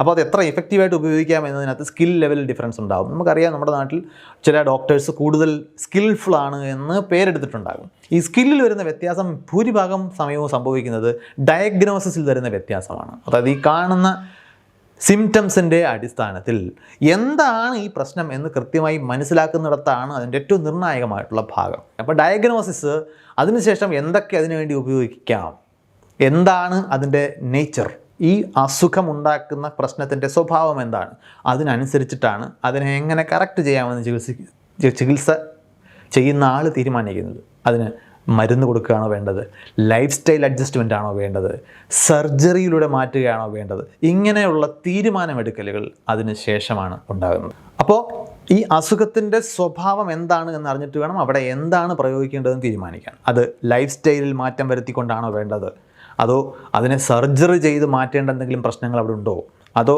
അത് മരുന്ന് കഴിക്കുന്നതിലൂടെ ശരിയാക്കാൻ പറ്റുമോ, അതോ അത് ആജീവനാന്തം കറക്റ്റ് ചെയ്യേണ്ട എന്തെങ്കിലും, പിന്തുടരേണ്ട എന്തെങ്കിലും കാര്യങ്ങൾ ചെയ്യേണ്ടതുണ്ടോ, അതോ അതൊരു അവയവ മാറ്റിവെക്കലിലേക്ക് പോകേണ്ടതുണ്ടോ. ഈ തീരുമാനങ്ങളെല്ലാം അസുഖത്തിൻ്റെ സ്വഭാവത്തിനനുസരിച്ചാണ് വരേണ്ടത്. കാരണം മനുഷ്യൻ്റെ അസുഖങ്ങളെന്ന് പറയുന്നത് പല രീതിയിൽ സംഭവിക്കാം. ഇതാണ് സയൻറ്റിഫിക് ആയിട്ടുള്ള ചികിത്സയുടെ പ്രമാണങ്ങൾ എന്ന് പറയുന്നത്. പക്ഷേ നമ്മൾ പൊതുവിൽ കേൾക്കുന്നത് അങ്ങനെയല്ല. നമ്മൾ ആധുനിക ചികിത്സയെ നമ്മുടെ നാട്ടിൽ ഇപ്പോഴും അലോപ്പതി എന്നാണ് വിളിക്കുന്നത്. അതിനെക്കുറിച്ച് കൂടി ഒന്ന് പറയണം. അലോപ്പതി എന്ന് പറയുന്ന വാക്ക് സാമുവൽ ഹാനിമാൻ ഉണ്ടാക്കിയതാണ്. സാമുവൽ ഹാനിമാൻ ഹോമിയോപ്പതിയുടെ ഉപജ്ഞാതാവാണ്. അദ്ദേഹം ഹോമിയോപ്പതി എന്ന് പറയുന്ന ചികിത്സാ രീതി കണ്ടെത്താൻ ശ്രമിക്കുന്നതിന് കാരണമായത് അക്കാലത്ത് നിലനിന്നിരുന്ന പ്രാകൃതമായിട്ടുള്ള ചില ചികിത്സാ രീതികളാണ്. അതായത് ബ്ലഡ് ലെറ്റിംഗ്, അസുഖത്തിന് കാരണം രക്തത്തിൽ വരുന്ന എന്തോ കുഴപ്പമാണെന്ന് കരുതി രക്തം ഊറ്റിച്ച് കളയുക, ഛർദ്ദിപ്പിക്കുക, പർഗേറ്റീവ്സിൻ്റെ സഹായത്തോടു കൂടി ഛർദ്ദിപ്പിക്കുക, ഇങ്ങനെ വളരെ പ്രാകൃതവും ചിലപ്പോൾ ഈ ചികിത്സ കൊണ്ട് തന്നെ രോഗി മരിക്കുന്ന അവസ്ഥയിലേക്കൊക്കെ പോകാവുന്ന തരത്തിലുള്ള ഗൗരവകരമായിട്ടുള്ള പ്രശ്നങ്ങൾക്ക് പരിഹാരം എന്ന രീതിയിൽ, അല്ലെങ്കിൽ അതിന് ആൾട്ടർനേറ്റീവ് എന്ന രീതിയിലാണ് സാമുവൽ ഹാനിമാൻ ഹോമിയോപ്പതി എന്ന് പറഞ്ഞ സിദ്ധാന്തം കൊണ്ടുവരുന്നത്. സാമുവൽ ഹാനിമാൻ വിഡ്ഢിയായൊരു മനുഷ്യനായിരുന്നില്ല. സാമുവൽ ഹാനിമാൻ ജീവിച്ചിരുന്ന കാലഘട്ടത്തിൽ അദ്ദേഹത്തിന് ലഭ്യമായ പരിമിതമായ അറിവുകളുടെ പിൻബലം മാത്രമേ ആ കാലഘട്ടത്തിലുണ്ടായ അദ്ദേഹത്തിൻ്റെ ചികിത്സാ രീതിക്കുള്ളൂ എന്നത് മാത്രമാണ് അവിടുത്തെ പ്രശ്നം. അപ്പോൾ സാമുവൽ ഹാനിമാൻ തൻ്റെ ചികിത്സാ രീതി കൊണ്ടുവന്ന് ഹോമിയോപ്പതി എന്ന് വിളിക്കുമ്പോൾ അതിനെ അല്ലാത്ത നിലവിലിരിക്കുന്ന അതെന്തിനാണോ പകരം വെക്കുന്നത് അതിനെ അദ്ദേഹം വിളിച്ച പേരാണ് അലോപ്പതി. അല്ലെങ്കിൽ ആ ചികിത്സാ രീതിയോട് അദ്ദേഹത്തിനുള്ള ചെറിയ നീരസം കൂടിയാണ് ആ വാക്കിലുള്ളത്. സാമുവൽ ഹാനിമാൻ എന്തിനാണോ അലോപ്പതി എന്ന് വിളിച്ചത് അതുമായി ഇന്നത്തെ ആധുനിക ചികിത്സാ രീതിക്ക് യാതൊരു ബന്ധവുമില്ല. കാരണം അതിനുശേഷം നമ്മൾ രോഗത്തെക്കുറിച്ചും പ്രകൃതിയെക്കുറിച്ചും മനുഷ്യരെക്കുറിച്ചും രോഗങ്ങളെക്കുറിച്ചും മരുന്നുകളെക്കുറിച്ചും ഒക്കെ മനസ്സിലാക്കിയ കാര്യങ്ങൾ ഒരുപാട് മാറിയിട്ടുണ്ട്. അതിനനുസരിച്ചിട്ട് ഈ ചികിത്സാ രീതിയും മാറിയിട്ടുണ്ട്. അപ്പോൾ നേരത്തെ പറഞ്ഞതുപോലെ രക്തഗ്രൂപ്പുകൾ, A group, B group, O group എന്നിങ്ങനെയുള്ള രക്തങ്ങൾക്ക് പല ഗ്രൂപ്പുകളുണ്ട് എന്ന് പോലും അറിയാതിരുന്നൊരു കാലം, സൂക്ഷ്മ അണുക്കളാണ് പല രോഗങ്ങളുടെയും കാരണം എന്ന് പോലും മനസ്സിലായിട്ടില്ലാത്തൊരു കാലം, അത്ര പരിമിതമായ അറിവിൻ്റെ ഒരു കാലഘട്ടത്തിലാണ് ഇതുണ്ടാകുന്നത്. നമ്മൾ അതൊക്കെ ഇപ്പോഴും പിന്തുടരുന്നിടത്താണ് ഈ വീഡിയോയിൽ ഇപ്പോഴും ഈ വിഷയങ്ങൾ ചർച്ച ചെയ്യുന്നതിന് പിന്നിലുള്ള കാരണം. എന്തുകൊണ്ടത് ചർച്ച ചെയ്യേണ്ടി വരുന്നു? നമ്മൾ നമ്മുടെ ജീവൻ വച്ചാണ് ഒരു രോഗചികിത്സയെക്കുറിച്ച് സംസാരിക്കുമ്പോൾ കളിക്കുന്നത്. നമുക്കൊരു അസുഖം വരുമ്പോൾ ആ അസുഖം കൃത്യമായി മനസ്സിലാക്കാൻ കൃത്യമായ ശാസ്ത്രീയമായിട്ടുള്ള മാർഗങ്ങൾ ഉപയോഗിച്ചില്ല എന്നുണ്ടെങ്കിൽ വളരെ ഗൗരവകരമായിട്ടുള്ള അസുഖങ്ങൾ ചിലപ്പോൾ നമ്മൾ നിസ്സാരവൽക്കരിച്ചേക്കാം. കാരണം നമ്മൾ എപ്പോഴും അനുഭവിക്കുന്നത് അസുഖമല്ല, അതിൻ്റെ സിംറ്റംസാണ്, ലക്ഷണങ്ങളാണ്. പല അസുഖങ്ങൾക്ക്, ഇപ്പോൾ തലവേദന എന്ന് പറയുന്നത് നിങ്ങൾ ഒരു ദിവസം ഉറങ്ങാതിരുന്നാൽ വന്നേക്കാം, നിങ്ങൾക്ക് ബ്രെയിൻ ട്യൂമർ ഉണ്ടെങ്കിലും വന്നേക്കാം. ഇങ്ങനെ വളരെ നിസ്സാരമായത് മുതൽ ജീവന് ഭീഷണിയാകാവുന്ന വളരെ ഗുരുതരമായ അസുഖങ്ങൾക്ക് പോലും തലവേദന ഒരു കോമൺ സിംറ്റമാണ്. അപ്പോൾ നമുക്ക് അനുഭവിക്കുന്ന തലവേദനയാണ് എന്നതിൻ്റെ അടിസ്ഥാനത്തിൽ അതെന്താണ് എന്ന് മനസ്സിലാക്കുന്നതിന് സയൻറ്റിഫിക് ആയിട്ടുള്ള മാർഗ്ഗങ്ങൾ നമ്മൾ സ്വീകരിച്ചില്ലെങ്കിൽ ഇത് വളരെ ജീവന് വിലയുള്ള ഒരു അബദ്ധമായിരിക്കും നമ്മൾ കാണിക്കുന്നത്. പക്ഷേ ഇതിനെക്കുറിച്ച് സംസാരിക്കുമ്പോൾ ആളുകൾ ഒഫെൻസീവ് ആകും. അവരെ സംബന്ധിച്ചിടത്തോളം അവർ കാലങ്ങളായി തുടരുന്ന എന്തെങ്കിലും ചികിത്സാ രീതി അത് അവർ ചികിത്സകരായിക്കൊള്ളണമെന്നില്ല. അവർ ശരിയെന്ന് കരുതി, സത്യമെന്ന് കരുതി കാലങ്ങളായി അവർക്കോ അവരുടെ കുട്ടികൾക്കോ ഒക്കെ അവലംബിച്ചുകൊണ്ടിരിക്കുന്ന ചികിത്സാ രീതി തെറ്റാണെന്ന് അറിയുമ്പോൾ മനുഷ്യ സഹജമായി ഉണ്ടാകുന്ന ഒരു പ്രശ്നമുണ്ട്. എന്താണെന്ന് വെച്ച് കഴിഞ്ഞാൽ ഞാനിതുവരെ ചെയ്തുകൊണ്ടിരുന്നത് തെറ്റായിരുന്നു എന്ന് മനസ്സിലാക്കുമ്പോൾ നമുക്കുണ്ടാകുന്നൊരു ബുദ്ധിമുട്ടുണ്ട്, മാനസികമായ ബുദ്ധിമുട്ട്. അത് ചിലപ്പോൾ വൈകാരികമായിരിക്കും, ചിലപ്പോൾ അത് കോഗ്നിറ്റീവ് ഡിസണൻസ് എന്ന് പറഞ്ഞ മാനസിക അവസ്ഥയായിരിക്കും. വൈരുദ്ധ്യങ്ങളെ ഒരുമിച്ച് അക്സെപ്റ്റ് ചെയ്യാൻ കഴിയാതെ വരുമ്പോൾ പുതിയ ഇൻഫർമേഷൻ നമ്മൾ തള്ളിക്കളയാൻ ശ്രമിക്കും, അതിനെന്തെങ്കിലും കാരണങ്ങൾ പറഞ്ഞ് നമ്മൾ അതിനെ നെഗറ്റ് ചെയ്യാൻ ശ്രമിക്കും. പക്ഷേ അത്തരം ശ്രമങ്ങൾ കൊണ്ട് നമ്മൾ പലപ്പോഴും നമ്മുടെ ജീവൻ തന്നെയാണ് അപകടത്തിലാക്കുന്നത് എന്നുകൂടി ഓർമ്മിച്ചിരിക്കേണ്ട ഒരു അത്യാവശ്യമുണ്ട്.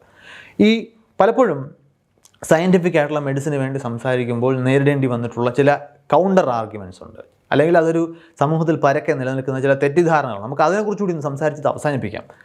ഒരു ആരോപണം കേട്ടിട്ടുള്ളത് മോഡേൺ മെഡിസിൻ, അതായത് മോഡേൺ മെഡിസിനെ പൊതുവെ ഈ ആരോപണം ഉന്നയിക്കുന്നവർ അലോപ്പതി എന്നായിരിക്കും വിളിക്കുന്നത്. അലോപ്പതി എന്ന് പറയുന്നത് അല്ല മോഡേൺ മെഡിസിൻ എന്നുള്ളതുകൊണ്ടാണ് ഞാൻ ആ വാക്ക് കുറച്ചുകൂടി നീളമുള്ള വാക്കാണെങ്കിൽ അത് ഉപയോഗിക്കുന്നത്. മോഡേൺ മെഡിസിൻ രോഗലക്ഷണങ്ങളെയാണ് ചികിത്സിക്കുന്നത്, രോഗത്തെ അല്ല. ഇത് പരക്കെ ആളുകൾ വിശ്വസിക്കാറുണ്ട്. ഈ വിശ്വസിക്കുന്ന ആൾക്കാരും ഇത് ആധികാരികത പറയുന്ന ആൾക്കാരും രോഗത്തെക്കുറിച്ചോ ശരീരത്തെക്കുറിച്ചോ അങ്ങനെ എല്ലാം മനസ്സിലാക്കിയ വലിയ വിദഗ്ധരൊന്നും ആയിരിക്കണമെന്നില്ല. അവരിത് പലയിടത്ത് കേട്ടിട്ടുണ്ട്, ഇത് ശരിയാണെന്ന് അവർ കരുതുന്നു, അവരത് വിളിച്ചു. ഇങ്ങനെ ഒന്ന് മോഡേൺ മെഡിസിൻ ഇല്ല. മോഡേൺ മെഡിസിൻ എപ്പോഴും അന്വേഷിക്കുന്നത് എന്തുകൊണ്ടുണ്ടാകുന്നതാണ്. പ്രത്യേകിച്ച് നമ്മുടെ നാട്ടിലെ പോലെ ധാരാളം ആശുപത്രികളും ധാരാളം മെഡിക്കൽ ഷോപ്പുകളും ഒരുപാട് ഡോക്ടർമാരുടെ ആക്സസിബിലിറ്റി ഒക്കെ ഉള്ള സ്ഥലങ്ങളിൽ നമ്മൾ ഒരുപാട് പേര് പെട്ടെന്ന് ഡോക്ടർമാരെ കാണാൻ ശ്രമിക്കും. കാരണം എന്തെങ്കിലും ഒരു കാര്യം എളുപ്പമാണെന്ന് തോന്നിക്കഴിഞ്ഞാൽ നമുക്ക് ചെയ്യാനുള്ള സാധ്യത കൂടുമല്ലോ. അപ്പോൾ അതുകൊണ്ട് ഒരുപാട് പേര് ഡോക്ടർമാരെ കാണാൻ ചെല്ലും. ഡോക്ടർ സുഹൃത്തുക്കളോട് ചോദിച്ചാൽ അവർ മനസ്സിലാക്കും. പല ആളുകളും വരുന്നത് അവർ റിപ്പോർട്ട് ചെയ്യുന്ന അസുഖങ്ങൾ വളരെ നിസ്സാരമായിട്ടുള്ള അസുഖങ്ങളാണ്. അതിന് ചിലപ്പോൾ ചികിത്സ തന്നെ വേണ്ട ആവശ്യം ഉണ്ടായിരിക്കില്ല. പക്ഷേ ഒരു ഡോക്ടറെ സംബന്ധിച്ചിടത്തോളം ഒരു പ്രശ്നമായിട്ട് ഒരാൾ വരുമ്പോൾ അത് ചികിത്സിക്കുക എന്ന് പറയുന്നത് അദ്ദേഹത്തിൻ്റെ ജോലി ആയതുകൊണ്ട് അദ്ദേഹം ഒരു മരുന്ന് കൊടുത്ത് ചികിത്സിക്കാൻ ശ്രമിക്കും. ഇപ്പോൾ ഒരു ദഹന പ്രശ്നം വന്നൊന്ന് കരുതിക്കോളൂ, അത് എന്തെങ്കിലും കാരണത്താൽ ഒരു ഇൻഡൈജഷൻ വന്നു കഴിഞ്ഞു, ചിലപ്പോൾ ശരീരം അത് താനെ കറക്റ്റ് ചെയ്യുന്നതായിരിക്കും. അത് കാരണം ഉണ്ടാകുന്ന ബുദ്ധിമുട്ട്, ബ്ലോട്ടിംഗ് എന്ന് പറയുന്ന വയറ് വീർത്തിരിക്കുന്നു അല്ലെങ്കിൽ ഒരു പെരുക്കം ഫീൽ ചെയ്യുന്നു, അത് മാറ്റാനൊരു മരുന്ന് കൊടുത്താൽ അത് ശരീരം താനെ കറക്റ്റ് ചെയ്തോളൂ. ഇപ്പോൾ ഒരു തലവേദന വരുന്നു, തലവേദന ചിലപ്പോൾ 2 ദിവസം ഉറങ്ങാതെ ജോലിയെടുത്ത് ചെയ്തതിൻ്റെ ആയിരിക്കാം, അല്ലെങ്കിൽ കിടപ്പ് ശരിയാകാതെ പല കാരണങ്ങൾ കൊണ്ട്, അല്ലെങ്കിൽ സ്ട്രെസ്സ്, നമുക്കെന്തെങ്കിലും മാനസികമായിട്ടുള്ള സമ്മർദ്ദമുള്ളതുകൊണ്ട് തലവേദന വരാം. അത് മറ്റേതെങ്കിലും രീതിയിൽ ഒരു തലവേദന എന്ന് പറയുന്ന ആ പ്രശ്നത്തെ മാത്രം, ആ വേദന അഡ്രസ്സ് ചെയ്യാനുള്ളൊരു മരുന്ന് മാത്രം കൊടുത്തു കഴിഞ്ഞാൽ മറ്റേ പ്രശ്നം അത് പതിയെ ശരീരം തന്നെ കറക്റ്റ് ചെയ്തെടുത്തോളും. അപ്പോൾ നമ്മൾ പലപ്പോഴും മരുന്നില്ലാതെ ചികിത്സിക്കാവുന്ന, മരുന്നില്ലാതെ തന്നെ ശരീരത്തിന് ഭേദമാക്കാൻ കഴിയുന്ന അസുഖങ്ങളാണ് റിപ്പോർട്ട് ചെയ്യപ്പെടുന്നത്. പക്ഷേ അങ്ങനെ അല്ലാത്ത അസുഖങ്ങളെക്കുറിച്ചാണ് നമ്മൾ കൂടുതൽ പേടിക്കേണ്ടതെന്നുള്ളതുകൊണ്ടാണ് ഇത് നമ്മൾ സംസാരിക്കേണ്ടത്. മോഡേൺ മെഡിസിൻ അങ്ങനെ അസുഖ ലക്ഷണങ്ങളല്ല ചികിത്സിക്കുന്നത്. ഡോക്ടർ എന്തിനാണ്, അതായത് നിങ്ങൾ കൈ ഒടിഞ്ഞൊരാൾ, ഒരു സൈക്കിളിൽ നിന്നും വീണു ഒരാളെ കൊണ്ടു ചെല്ലുമ്പോൾ അയാളുടെ ലക്ഷണം എന്താണ്? അയാളുടെ ലക്ഷണം പെയിനാണ്, ചിലപ്പോൾ അത് ഫ്രാക്ചർ ആയിരിക്കും. മോഡേൺ മെഡിസിൻ ലക്ഷണങ്ങളാണ് ചികിത്സിക്കുന്നുണ്ടെങ്കിൽ പെയിൻ കില്ലർ കൊടുത്താൽ മതി. മോഡേൺ മെഡിസിൻ ലക്ഷണങ്ങളിൽ നിർത്താത്തത് കൊണ്ടാണ് എക്സ്റേ എടുക്കാൻ പറയുന്നത്. അതുകൊണ്ടാണ് ആ ഇമേജ് നോക്കിയതിന് ശേഷം ബാക്കി കറക്ഷൻസ് ചെയ്യേണ്ടി വരുന്നത്. ചിലപ്പോൾ അതിനകത്ത് സർജറി തന്നെ ചെയ്യേണ്ടി വരുന്ന സാഹചര്യങ്ങൾ ഉണ്ടാകുന്നുണ്ടാവുമല്ലോ. ആ സർജറി ചെയ്യേണ്ടി വരുന്നത് എന്തുകൊണ്ടാണ്? ലക്ഷണങ്ങളല്ല ചികിത്സിക്കുന്നത്, കാരണം അവിടുത്തെ ലക്ഷണം പെയിനാണ്. അല്ലെങ്കിൽ മുറിവിലൂടെ രക്തം പോയിക്കൊണ്ടിരിക്കുകയാണെന്നുണ്ടെങ്കിൽ ലക്ഷണം രക്തം പോകുന്നുള്ളതാണ്, അത് അടച്ച് കെട്ടിയാൽ മതിയോ? ഇൻറ്റേർണൽ ബ്ലീഡിങ് ആണെന്നുണ്ടെങ്കിൽ രക്തം പോയിക്കൊണ്ടിരിക്കുന്ന രക്തത്തെ തടഞ്ഞു നിർത്തിയാൽ മാത്രം പ്രശ്നം പരിഹരിക്കപ്പെടുമോ? ഇല്ല. അതുകൊണ്ട് ലക്ഷണങ്ങളെ മാത്രമാണ് മോഡേൺ മെഡിസിൻ ട്രീറ്റ് ചെയ്യുന്നതെന്ന് പറയുന്നത് തെറ്റിദ്ധാരണയാണ്. മോഡേൺ മെഡിസിൻ അതിൻ്റെ കാരണം കണ്ടെത്തി അതിനെ ശരിയാക്കാൻ തന്നെയാണ് ശ്രമിക്കുന്നത്.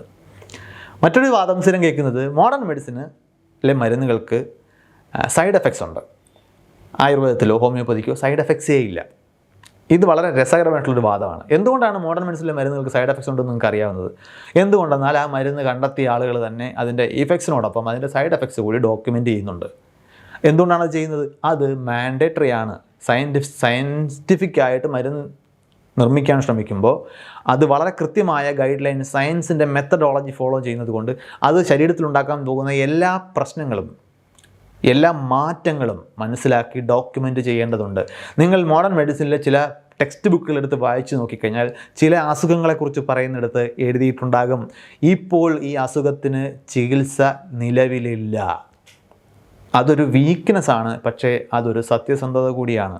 ചികിത്സ ഇല്ലെങ്കിൽ ചികിത്സ ഇല്ല എന്ന് പറയൽ മാത്രമാണ് അവിടെ മാർഗം. ആ കൂട്ടത്തിൽപ്പെട്ടതാണ് ഈ മരുന്ന് അകത്തേക്ക് എടുത്തു കഴിഞ്ഞാൽ ഇന്ന ഫലങ്ങളും ഇന്ന പാർശ്വഫലങ്ങളും ഉണ്ടാകും. പാർശ്വഫലങ്ങളെയാണ് നമ്മൾ സൈഡ് എഫക്ട്സ് എന്ന് വിളിക്കുന്നത്. നമ്മൾ എന്ത് ഫലമാണോ ഉദ്ദേശിക്കുന്നത് അതിനു പുറമേ അതുണ്ടാക്കാൻ സാധ്യതയുള്ള ഫലങ്ങൾ. നമ്മൾ മരുന്ന് കഴിക്കുന്നത് എന്തുകൊണ്ടാണ്, അല്ലെങ്കിൽ നമ്മൾ മരുന്ന് കഴിക്കേണ്ടി വരുന്നതോ ചികിത്സ തേടുന്നത് എന്തുകൊണ്ടാണ്? നമുക്ക് അസുഖം കാരണം ഉണ്ടാകുന്ന ബുദ്ധിമുട്ടുകൾ ഒഴിവാക്കാനാണ്. ആ അസുഖങ്ങൾ കാരണം ഉണ്ടാകുന്ന ബുദ്ധിമുട്ട് എത്രത്തോളം വലുതാണ്, മരുന്നുണ്ടാക്കാൻ പോകുന്ന ആ അസുഖം മാറ്റാൻ കഴിവുള്ള മരുന്നുണ്ടാക്കാൻ പോകുന്ന സൈഡ് എഫക്റ്റുകൾ എത്രത്തോളം ഗൗരവകരമാണ്. ഇതിൽ സൈഡ് എഫക്റ്റുകൾ അസുഖമുണ്ടാക്കുന്ന ബുദ്ധിമുട്ടുകളെക്കാൾ കൂടുതലോ താരതമ്യം ചെയ്യാവുന്നതാണെങ്കിൽ പോലും ആ മരുന്ന് നമ്മൾ ഉപയോഗിക്കില്ല. പലപ്പോഴും പല മരുന്നുകളുടെയും സൈഡ് എഫക്ട്സ് എന്ന് പറയുന്നത് ഉറക്കമുണ്ടാക്കിയേക്കാം, അതൊരു സൈഡ് എഫക്റ്റാണ്. അപ്പോൾ എന്ത് ചെയ്യും? ഡോക്ടർ പറയും ഈ മരുന്ന് കഴിച്ചിട്ട് വണ്ടി ഓടിക്കരുത്, കാരണം ഉറക്കം വരാനുള്ള സാധ്യതയുണ്ട്. ചിലപ്പോൾ തലചുറ്റലുണ്ടാക്കിയേക്കാം, ചിലപ്പോൾ ഹാർട്ട് ബേൺ വയറരിച്ചിലുണ്ടാക്കിയേക്കാം. ഇതെല്ലാം സാധ്യതകളാണ്. ഇതിനെക്കുറിച്ച് ഇതുണ്ടോ എന്നറിയാൻ വിശദമായി പഠിച്ച് സൂക്ഷ്മമായി ഡോക്യുമെൻ്റ് ചെയ്തുകൊണ്ടാണ് ഈ സൈഡ് എഫക്ട്സ് പറയാൻ കഴിയുന്നത്. ഇതര ചികിത്സകളിൽ അകത്തേക്ക് എടുക്കുന്ന സാധനം എന്താണെന്ന് പോലും പലപ്പോഴും ആളുകൾക്ക് അറിയില്ല. നിങ്ങളൊരു ഹോമിയോ ഡോക്ടർ തരുന്ന മരുന്ന് എന്താണെന്ന് അറിയാൻ എന്താണ് മാർഗ്ഗമെന്ന് അന്വേഷിച്ച് നോക്കുക. അതിനകത്ത് വല്ല ലേബലും ഉണ്ടോ? മോഡേൺ മെഡിസിൻ നിങ്ങൾ കഴിക്കുന്ന മരുന്ന് എന്താണെന്ന് നിങ്ങൾ ഇൻ്റർനെറ്റ് സെർച്ച് ചെയ്ത് നോക്കുക. അത് ആരാണ് കണ്ടെത്തിയത്, എങ്ങനെയാണ് ശരീരത്തിൽ പ്രവർത്തിക്കുന്നത്, അത് ശരീരത്തിൽ കഴിച്ചാൽ എന്തൊക്കെ രീതിയിലേക്ക് അത് എങ്ങനെ അബ്സോർബ് ചെയ്യപ്പെടും, എന്തൊക്കെ സ്ഥലത്തേക്ക് അത് പോകും, ഏതൊക്കെ സ്ഥലങ്ങളിൽ എന്തൊക്കെ രീതിയിൽ പ്രവർത്തിക്കും, ഈ ഇൻഫർമേഷൻ നിങ്ങൾക്ക് കിട്ടും. മറ്റതല്ല, അതിനകത്ത് എന്താണെന്ന് നിങ്ങൾക്ക് അറിയില്ല. മരുന്ന് എന്താണെന്ന് പോലും അറിയാതെ, അതിന് സൈഡ് എഫക്റ്റ് ഉണ്ടോ ഇല്ലയോ എന്ന് പോലും അറിയാതെ നിങ്ങൾ ഇല്ല എന്ന് ഉറപ്പിച്ച് പറയുന്നു. അത് പഠിച്ചിട്ടുണ്ടോ? സൈഡ് എഫക്ട്സ് ഉണ്ടോ എന്ന് അന്വേഷിച്ചിട്ടുണ്ടോ? ഇനി രണ്ട് വാക്കുകൾ മനസ്സിലാക്കണം. സൈഡ് എഫക്ട്സ് വേറെ, അഡ്വേഴ്സ് എഫക്റ്റ് വേറെ. സൈഡ് എഫക്റ്റ് എന്ന് പറഞ്ഞാൽ ശരീരത്തിലേക്ക് ഒരു മരുന്ന് കഴിക്കുകയാണ് നിങ്ങൾ, അല്ലെങ്കിൽ അത് ശരീരത്തിൻ്റെ രക്തത്തിലൂടെ പല ഭാഗങ്ങളിലേക്ക് സ്പ്രെഡ് ചെയ്യുമ്പോൾ നമ്മൾ ഉദ്ദേശിക്കുന്ന സ്ഥലത്ത് നിന്ന് പ്രവർത്തിക്കുന്നതിന് പുറമെ നമ്മൾ ഉദ്ദേശിക്കാത്ത സ്ഥലങ്ങളിൽ അതിന് എന്തെങ്കിലും പ്രവർത്തനങ്ങൾ ചിലപ്പോൾ ഉണ്ടായേക്കും. അത് അസുഖമുണ്ടാക്കുന്ന ഗൗരവകരമായിട്ടുള്ള ഫലങ്ങളെ അപേക്ഷിച്ച് നോക്കുമ്പോൾ നിസ്സാരമാണ് എന്നുണ്ടെങ്കിൽ അതുകൂടി നമ്മൾ ഉൾക്കൊള്ളുന്നു. എല്ലാത്തിനും റിസ്ക്കും ബെനിഫിറ്റും ഉണ്ടല്ലോ, ഗുണവും ദോഷവും ഉണ്ടല്ലോ. നമ്മൾ ദോഷങ്ങൾ കുറവാണെങ്കിൽ ആ ഗുണങ്ങൾക്ക് വേണ്ടി നമ്മളത് എടുക്കും. പക്ഷേ അപ്പോഴും അതവിടെ എഴുതി വെച്ചിട്ടുണ്ടാകും, അത് വെൽ ഡോക്യുമെൻറ്റഡ് ആയിരിക്കും എന്നേ ഉള്ളൂ. പക്ഷേ നമ്മൾ അതിനു വേണ്ടി പഠിച്ചാൽ മാത്രമേ അത് കണ്ടെത്താൻ കഴിയൂ. അത് കണ്ടെത്താത്തത്, അത് രാജഭരണകാലത്ത് അഴിമതി ഇല്ലായിരുന്നു എന്ന് പറയുന്ന പോലെയാണ്. രാജഭരണകാലത്ത് അഴിമതി ഇന്ന് നമ്മൾ മനസ്സിലാക്കുന്നത് വിജിലൻസ് പോലുള്ള സംവിധാനങ്ങളുള്ളതുകൊണ്ടാണ്, മീഡിയ പോലുള്ള മറ്റ് സ്വതന്ത്രമായി പ്രവർത്തിക്കുന്ന സ്ഥാപനങ്ങളും വ്യക്തികളും ഒക്കെ ഉള്ളതുകൊണ്ടാണ്. രാജഭരണകാലത്ത് അങ്ങനെ സംവിധാനങ്ങളേ ഇല്ല. അതായത് ഷുഗർ ടെസ്റ്റ് ചെയ്യാനുള്ള സംവിധാനം ഇല്ലാത്ത കാലത്ത് നിങ്ങൾക്ക് ഡയബറ്റീസ് ഉണ്ടെന്ന് മനസ്സിലാവില്ല. അത് ഡയബറ്റീസ് ഇല്ല എന്നതിൻ്റെ അർത്ഥമല്ല, നിങ്ങൾക്കത് കണ്ടുപിടിക്കാൻ കഴിഞ്ഞിട്ടില്ല എന്ന് മാത്രമാണ്. അപ്പോൾ സൈഡ് എഫക്ട്സിനെ കുറിച്ച് അറിയുമ്പോൾ, സൈഡ് എഫക്ട്സ് പാർശ്വഫലങ്ങളാണ്. അഡ്വേഴ്സ് ഇഫക്ട്സ് എന്ന് പറയുന്നത് ആ പാർശ്വഫലങ്ങൾ ദോഷം ചെയ്യുന്നുണ്ടെങ്കിൽ മാത്രം. പല മരുന്നുകളെയും പാർശ്വഫലങ്ങൾക്ക് അഡ്വേഴ്സ് ഇഫക്ട്സ് ഇല്ല, സൈഡ് എഫക്ട്സ് മാത്രമേ ഉള്ളൂ. ഉണ്ടെങ്കിൽ തന്നെ അത് സഹിക്കാവുന്നത്ര നിസ്സാരമായിട്ടുള്ള ഫലങ്ങൾ മാത്രമായിരിക്കും. അപ്പോൾ പാർശ്വഫലങ്ങളെക്കുറിച്ച് മോഡേൺ മെഡിസിന് വരുന്ന ഭീഷണി, അല്ലെങ്കിൽ അതിന് മേൽ ആരോപിക്കപ്പെടുന്ന ഈ ഒരു ദോഷം എന്ന് പറയുന്നത് മറ്റ് ചികിത്സാ രീതികൾ ഇതിനെക്കുറിച്ച് ബോധേഡല്ലാത്തതുകൊണ്ട് മാത്രമാണ്. ഇത് മോഡേൺ മെഡിസിൻ അതിനെക്കുറിച്ച് ബോധേഡായതുകൊണ്ടാണ് അത് നിങ്ങൾക്ക് അറിയാൻ സാധിക്കുന്നത്. ഇനി മറ്റൊന്നുള്ളത്, നമ്മളുടെ ഈ മോഡേൺ മെഡിസിനെ നമ്മളിപ്പോഴും വിളിക്കുന്നത് ഇംഗ്ലീഷ് മെഡിസിൻ എന്നാണ്, ഇംഗ്ലീഷ് മരുന്നുകളെന്നാണ്. അതിൻ്റെ ചരിത്രപരമായിട്ടുള്ള ഉത്ഭവം എങ്ങനെയാണ് എന്ന് ഇപ്പോഴും എനിക്ക് വ്യക്തമല്ല. പക്ഷേ ഒരു കാര്യം മനസ്സിലാക്കുക, ഇംഗ്ലീഷുകാർ കണ്ടെത്തിയത് എന്ന അർത്ഥത്തിലല്ല നമ്മൾ ആ ചികിത്സാ രീതി തുടരുന്നത്. അത് ഗ്ലോബലാണ്. അത് ഏതെങ്കിലും ഒരു രാജ്യക്കാർ കണ്ടുപിടിച്ച ചികിത്സാ രീതി അല്ല. മോഡേൺ മെഡിസിനിൽ ഉപയോഗിക്കുന്ന മരുന്നുകളാകട്ടെ, അതിൽ ഉപയോഗിക്കപ്പെടുന്ന അറിവുകളാകട്ടെ, ഇതൊക്കെ ലോകമെമ്പാടും നാനാവിധ സംസ്കാരങ്ങളിൽ, നാനാവിധ മതവിശ്വാസങ്ങളെ ഇല്ലാത്ത അങ്ങനെ പലവിധ ആളുകൾ മനസ്സിലാക്കിയ അറിവുകൾ നമ്മൾ ഉപയോഗിക്കുകയാണ് ചെയ്യുന്നത്. ഇതിൽ നമുക്ക് ഭേദഭാവങ്ങളോ വിവേചനങ്ങളോ ജാതി മത ലിംഗ വ്യത്യാസങ്ങളോ ഒന്നുമില്ല. അപ്പോൾ അതിന് ചരിത്രപരമായിട്ടുള്ള ചില കാരണങ്ങൾ കൊണ്ട് നമ്മളിപ്പോഴും അതിനെ ഇംഗ്ലീഷ് മരുന്നെന്ന് വിളിച്ചേക്കാം. പക്ഷേ അത് ഇംഗ്ലീഷുകാർ കണ്ടെത്തിയ ഒരു ചികിത്സാ രീതിയോ ഇംഗ്ലീഷുകാരുടെ പ്രോപ്പർട്ടിയായി പിന്നീട് ലോകത്തേക്ക് കൊണ്ടുവന്ന ചികിത്സാ രീതിയോ ഒന്നുമല്ല. ഇനിയൊരു ക്ലാസിക് വാദമുള്ളത്, മോഡേൺ മെഡിസിനിലെ മരുന്നുകളെല്ലാം കെമിക്കൽസ് ആണെന്നുള്ളതാണ്. ഇതിനെക്കുറിച്ച് നമ്മൾ ഇതേ ചാനലിൽ പലതവണ സംസാരിച്ചിട്ടുണ്ട്. അതിലൊരു വീഡിയോയുടെ ലിങ്ക് ഞാൻ ഇതിനോടൊപ്പം കൊടുക്കുന്നുണ്ട്. താല്പര്യമുള്ളവർക്ക് അത് വിശദമായി കണ്ട് മനസ്സിലാക്കാം. കെമിക്കൽസ് അല്ലാത്ത ഒന്നും തന്നെ ഒരിടത്തും നമ്മൾ ഉപയോഗിക്കുന്നില്ല. അതിന് ഹോമിയോപ്പതി ആയിക്കൊള്ളട്ടെ, ആയുർവേദം ആയിക്കൊള്ളട്ടെ, ഈ മരുന്നുകളൊന്നും നമ്മുടെ ശരീരത്തിൽ പ്രവർത്തിക്കുന്നത് ഉപദേശിച്ച് നന്നാക്കുന്ന രീതിയിലല്ല, മറിച്ച് അത് ശരീരത്തിലെ കെമിക്കൽ റിയാക്ഷൻസിൽ നടത്തുന്ന കെമിക്കലായിട്ടുള്ള ഇടപെടലുകൾ കൂടി തന്നെയാണ്. നമ്മളൊരു ചെടിയുടെ എക്സ്ട്രാക്റ്റ് ആയിരിക്കും ചിലപ്പോൾ മരുന്നായിട്ട് കഴിക്കുന്നത്. ആയുർവേദത്തിലെ ഒരു നാച്ചുറൽ റെമഡി അല്ലെങ്കിൽ ഹെർബൽ റെമഡി നമ്മൾ ഉപയോഗിക്കുന്ന സംഗതി നമ്മൾ അകത്തേക്ക് കഴിക്കുമ്പോൾ എന്താ സംഭവിക്കുന്നത്? ആ ചെടിയിലുള്ള രാസവസ്തുക്കൾ, അതിലടങ്ങിയിരിക്കുന്ന അനേകം ആൽക്കലോയിഡുകളും അങ്ങനെയുള്ള രാസവസ്തുക്കളും അകത്ത് നിന്ന് പ്രവർത്തിക്കുന്ന വഴിയാണ്. അല്ലാതെ ഈ മരുന്ന് നിങ്ങളുടെ ശരീരത്തെ ഉപദേശിച്ച് അങ്ങനെയൊന്നും പാടില്ല, ഈ അസുഖമൊന്നും പാടില്ല എന്ന് ഉപദേശിച്ച് നന്നാക്കുകയല്ല ചെയ്യുന്നത്. അവിടെയും രാസപ്രവർത്തനങ്ങൾ തന്നെയാണ് നടക്കുന്നത്. അപ്പോൾ അനാവശ്യമായിട്ടുള്ള പല മേഖലകളിൽ നമ്മൾ വെച്ച് പുലർത്തുന്ന രാസവസ്തു പേടി, കീമോഫോബിയാണ് ഇതിനകത്തേക്കും പലപ്പോഴും കൊണ്ടുവരുന്നത്. മറ്റൊന്നുള്ളത് ഈ ബിഗ് ഫാർമ അല്ലെങ്കിൽ മരുന്ന് മാഫിയകളാണ് മോഡേൺ മെഡിസിനെ നിയന്ത്രിക്കുന്നത് എന്നുള്ള വാദമാണ്. ഈ വാദത്തിലൊരു പ്രധാനപ്പെട്ട പ്രശ്നം, ഇനി അത് സത്യമാണെങ്കിൽ പോലും നമ്മളുടെ ഈ ചർച്ചയിൽ അത് പ്രസക്തമല്ല എന്നതാണ്. ഞാൻ പറഞ്ഞത് സത്യമാണെങ്കിൽ പോലും എന്നാണ്. സത്യമാകണം എന്നില്ല, സത്യമാണ് എന്ന് ഉറപ്പിക്കാനും പറ്റില്ല. മാഫിയകൾ എന്ന് പറയുന്നത് ഏതെങ്കിലും ഒരു ചികിത്സാ രംഗത്ത് മാത്രമുള്ളതല്ല. അതൊരു നൈതിക പ്രശ്നമാണ്, ഒരു എത്തിക്കൽ ഇഷ്യൂ ആണ്, അതൊരു സോഷ്യൽ ഇഷ്യൂ ആണ്, ചിലപ്പോഴൊക്കെ അതൊരു പൊളിറ്റിക്കൽ ഇഷ്യൂ ആണ്. അതായത് എല്ലാ മേഖലയിലും, ചികിത്സയിലാകട്ടെ, കൺസ്ട്രക്ഷനിലായിക്കൊള്ളട്ടെ, വിദ്യാഭ്യാസത്തിലായിക്കൊള്ളട്ടെ, ഏത് മേഖലയിലായിക്കഴിഞ്ഞാലും ഈ കുത്തകകൾ അവിടെ നമുക്ക് ദോഷം ചെയ്യും. അത് അവരുടെ താല്പര്യങ്ങൾക്കനുസരിച്ച് സിസ്റ്റത്തെ സ്ഥാപിത താല്പര്യങ്ങൾക്ക് വേണ്ടി ഉപയോഗിക്കാനുള്ള പൊട്ടൻഷ്യൽ അവിടെ ഉണ്ട്. അതിനെങ്ങനെയാണ് നമ്മൾ തിരുത്തേണ്ടത്? അതിനെ തിരുത്തേണ്ടത് സാമൂഹികമായിട്ടുള്ള ഇടപെടലുകളിലൂടെയാണ്. സർക്കാരുകൾ ഉണർന്ന് പ്രവർത്തിക്കേണ്ടതുണ്ട്. സർക്കാരുകൾ അവരുടെ അധികാരങ്ങൾ അവിടെ പ്രവർത്തിക്കേണ്ടതുണ്ട്. അതൊരു എത്തിക്കൽ ഇഷ്യൂ ആണ്. നമ്മളിപ്പോൾ സംസാരിച്ചുകൊണ്ടിരിക്കുന്നത് തീർത്തും സയൻറ്റിഫിക് ആയിട്ടുള്ളൊരു പ്രശ്നമാണ്. ഈ ചികിത്സാ രീതികളിൽ അവ പിന്തുടരുന്ന രീതി, അവ അവലംബിക്കുന്ന ഈ തത്വശാസ്ത്രങ്ങൾ, അത് ശാസ്ത്രവിരുദ്ധമായതുകൊണ്ടാണ് പ്രശ്നമാകുന്നത്. മോഡേൺ മെഡിസിൻ മുഴുവൻ കള്ളന്മാരാണ് നടത്തിക്കൊണ്ട് പോകുന്നതെങ്കിൽ പോലും അതിൻ്റെ തത്വശാസ്ത്രങ്ങളെക്കുറിച്ച്, അത് ഉപയോഗിക്കുന്ന അടിസ്ഥാന പ്രമാണങ്ങളെക്കുറിച്ച് നമ്മൾ സംസാരിക്കേണ്ടതുണ്ട്. അതായത് അരിയിൽ കല്ലുണ്ട് എന്ന് പറഞ്ഞു കഴിഞ്ഞാൽ നമ്മൾ ചർച്ച ചെയ്യേണ്ടത് അരിയിലെ കല്ല് എങ്ങനെ മാറ്റാം എന്നതിനെക്കുറിച്ചാണ്. അല്ലാതെ അരി ഉപേക്ഷിച്ചിട്ട് നാളെ ചാണകം തിന്നാം എന്ന ആലോചന അല്ല അവിടെ വേണ്ടത്. അപ്പോൾ എത്തിക്കൽ പ്രശ്നങ്ങൾ ഉപയോഗിച്ച് നിങ്ങൾക്ക് സയൻറ്റിഫിക് ആയിട്ടുള്ള പ്രശ്നങ്ങളെ അഭിസംബോധന ചെയ്യാൻ സാധിക്കില്ല. അപ്പോൾ ഈ മരുന്ന് മാഫിയകൾ എന്ന് പറയുന്നത് ഒരു സാമൂഹികമായിട്ടുള്ളൊരു പ്രശ്നമാണ്.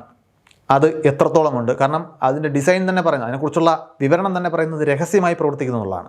ഈ രഹസ്യമായി പ്രവർത്തിക്കുന്നു എന്ന് പറയുമ്പോൾ തന്നെ നമുക്ക് അതിനെക്കുറിച്ച് വിവരങ്ങൾ ലഭ്യമല്ല, അല്ലെങ്കിൽ വ്യക്തതയില്ല എന്ന് കൂടിയാണ് അതിൻ്റെ അർത്ഥം. അപ്പോൾ സ്വാഭാവികമായിട്ടും ഇതിനെ നമ്മൾ കണ്ടെത്തുന്നതിനെക്കുറിച്ചും സർക്കാരുകളുടെ മെഷീനറി ഉപയോഗിച്ച് അതിനെ നിയന്ത്രിക്കുന്നതിനെക്കുറിച്ചുമുള്ള ചർച്ചകൾ നമുക്ക് സമാന്തരമായി നടത്തേണ്ടതുണ്ട്. ഇനി മറ്റൊരു രസകരമായിട്ടുള്ള മറുവാദം കൂടി കേട്ടിട്ടുണ്ട്. അതായത് മോഡേൺ മെഡിസിനിലെ ചികിത്സ സ്വീകരിച്ച് മരിക്കുന്ന ആളുകളുടെ എണ്ണം ഇതര ചികിത്സകളിൽ മരിക്കുന്ന ആളുകളെ അപേക്ഷിച്ച് വളരെ കൂടുതലാണെന്നുള്ളതാണ്. വളരെ വാസ്തവമായിട്ടുള്ള ഒരു കാര്യമാണത്. മോഡേൺ മെഡിസിനിലെ ട്രീറ്റ്മെൻറ്റ് എടുത്ത് മരിക്കുന്നവരുടെ എണ്ണം മറ്റ് ചികിത്സകൾ കഴിഞ്ഞ് മരിക്കുന്നവരെക്കാൾ വളരെ വളരെ കൂടുതലാണ്. അതിൻ്റെ കാരണം എന്താണെന്ന് വെച്ച് കഴിഞ്ഞാൽ, മരിക്കാൻ സാധ്യതയുള്ള രോഗങ്ങളുള്ളവർ മോഡേൺ മെഡിസിനെയാണ് അപ്രോച്ച് ചെയ്യുന്നത് എന്നുള്ളതുകൊണ്ടാണ്. അതായത് ഹോമിയോ മെഡിക്കൽ കോളേജിൻ്റെ ഗേറ്റിന് മുമ്പിൽ വെച്ച് ഒരാൾക്ക് നെഞ്ചുവേദന വന്നാൽ അയാളെ 10 കിലോമീറ്റർ അപ്പുറത്തുള്ള മോഡേൺ മെഡിസിൻ ചികിത്സിക്കുന്ന ഹോസ്പിറ്റലിലേക്കായിരിക്കും അവിടെയുള്ള ആളുകൾ കൊണ്ടുപോവുക. തൊട്ടപ്പുറത്തിരിക്കുന്ന മെഡിക്കൽ കോളേജിലേക്ക്, ഹോമിയോ മെഡിക്കൽ കോളേജിലേക്ക് അയാളെ കൊണ്ടുപോകില്ല. അതിന് പലപ്പോഴും അവർ പറയുന്ന ന്യായം ഹോമിയോ പതിയെ മാത്രം പ്രവർത്തിക്കുന്നു എന്നുള്ളതാണ്. അതെന്താണ് ഈ പതിയെ പ്രവർത്തിക്കുന്നത്? ശരീരം ഒന്നല്ലേ ഉള്ളൂ, എല്ലാ ശരീര പ്രവർത്തനങ്ങളും ഒരുപോലെ തന്നെയല്ലേ. അസുഖം എങ്ങനെ വന്നു കഴിഞ്ഞാലും അതിനെ അഡ്രസ്സ് ചെയ്യണമെന്നുണ്ടെങ്കിൽ അത് എന്താണെന്ന് മനസ്സിലാക്കാനുള്ള ശാസ്ത്രീയമായിട്ടുള്ള അറിവ് നമുക്കവിടെ ആവശ്യമുണ്ട് എന്നുള്ളതാണ് അവിടുത്തെ പ്രശ്നം. അത് പതിയെ മാത്രം പ്രവർത്തിക്കുന്നു എന്ന് പറയുന്നത്, പതിയെ ശരീരത്തിന് തന്നെ ചികിത്സിച്ച് ഭേദമാക്കാൻ കഴിയുന്ന നിസ്സാരമായിട്ടുള്ള പ്രശ്നങ്ങളെ ക്രെഡിറ്റ് എടുക്കുക മാത്രമാണ് അവിടെ സംഭവിക്കുന്നത്.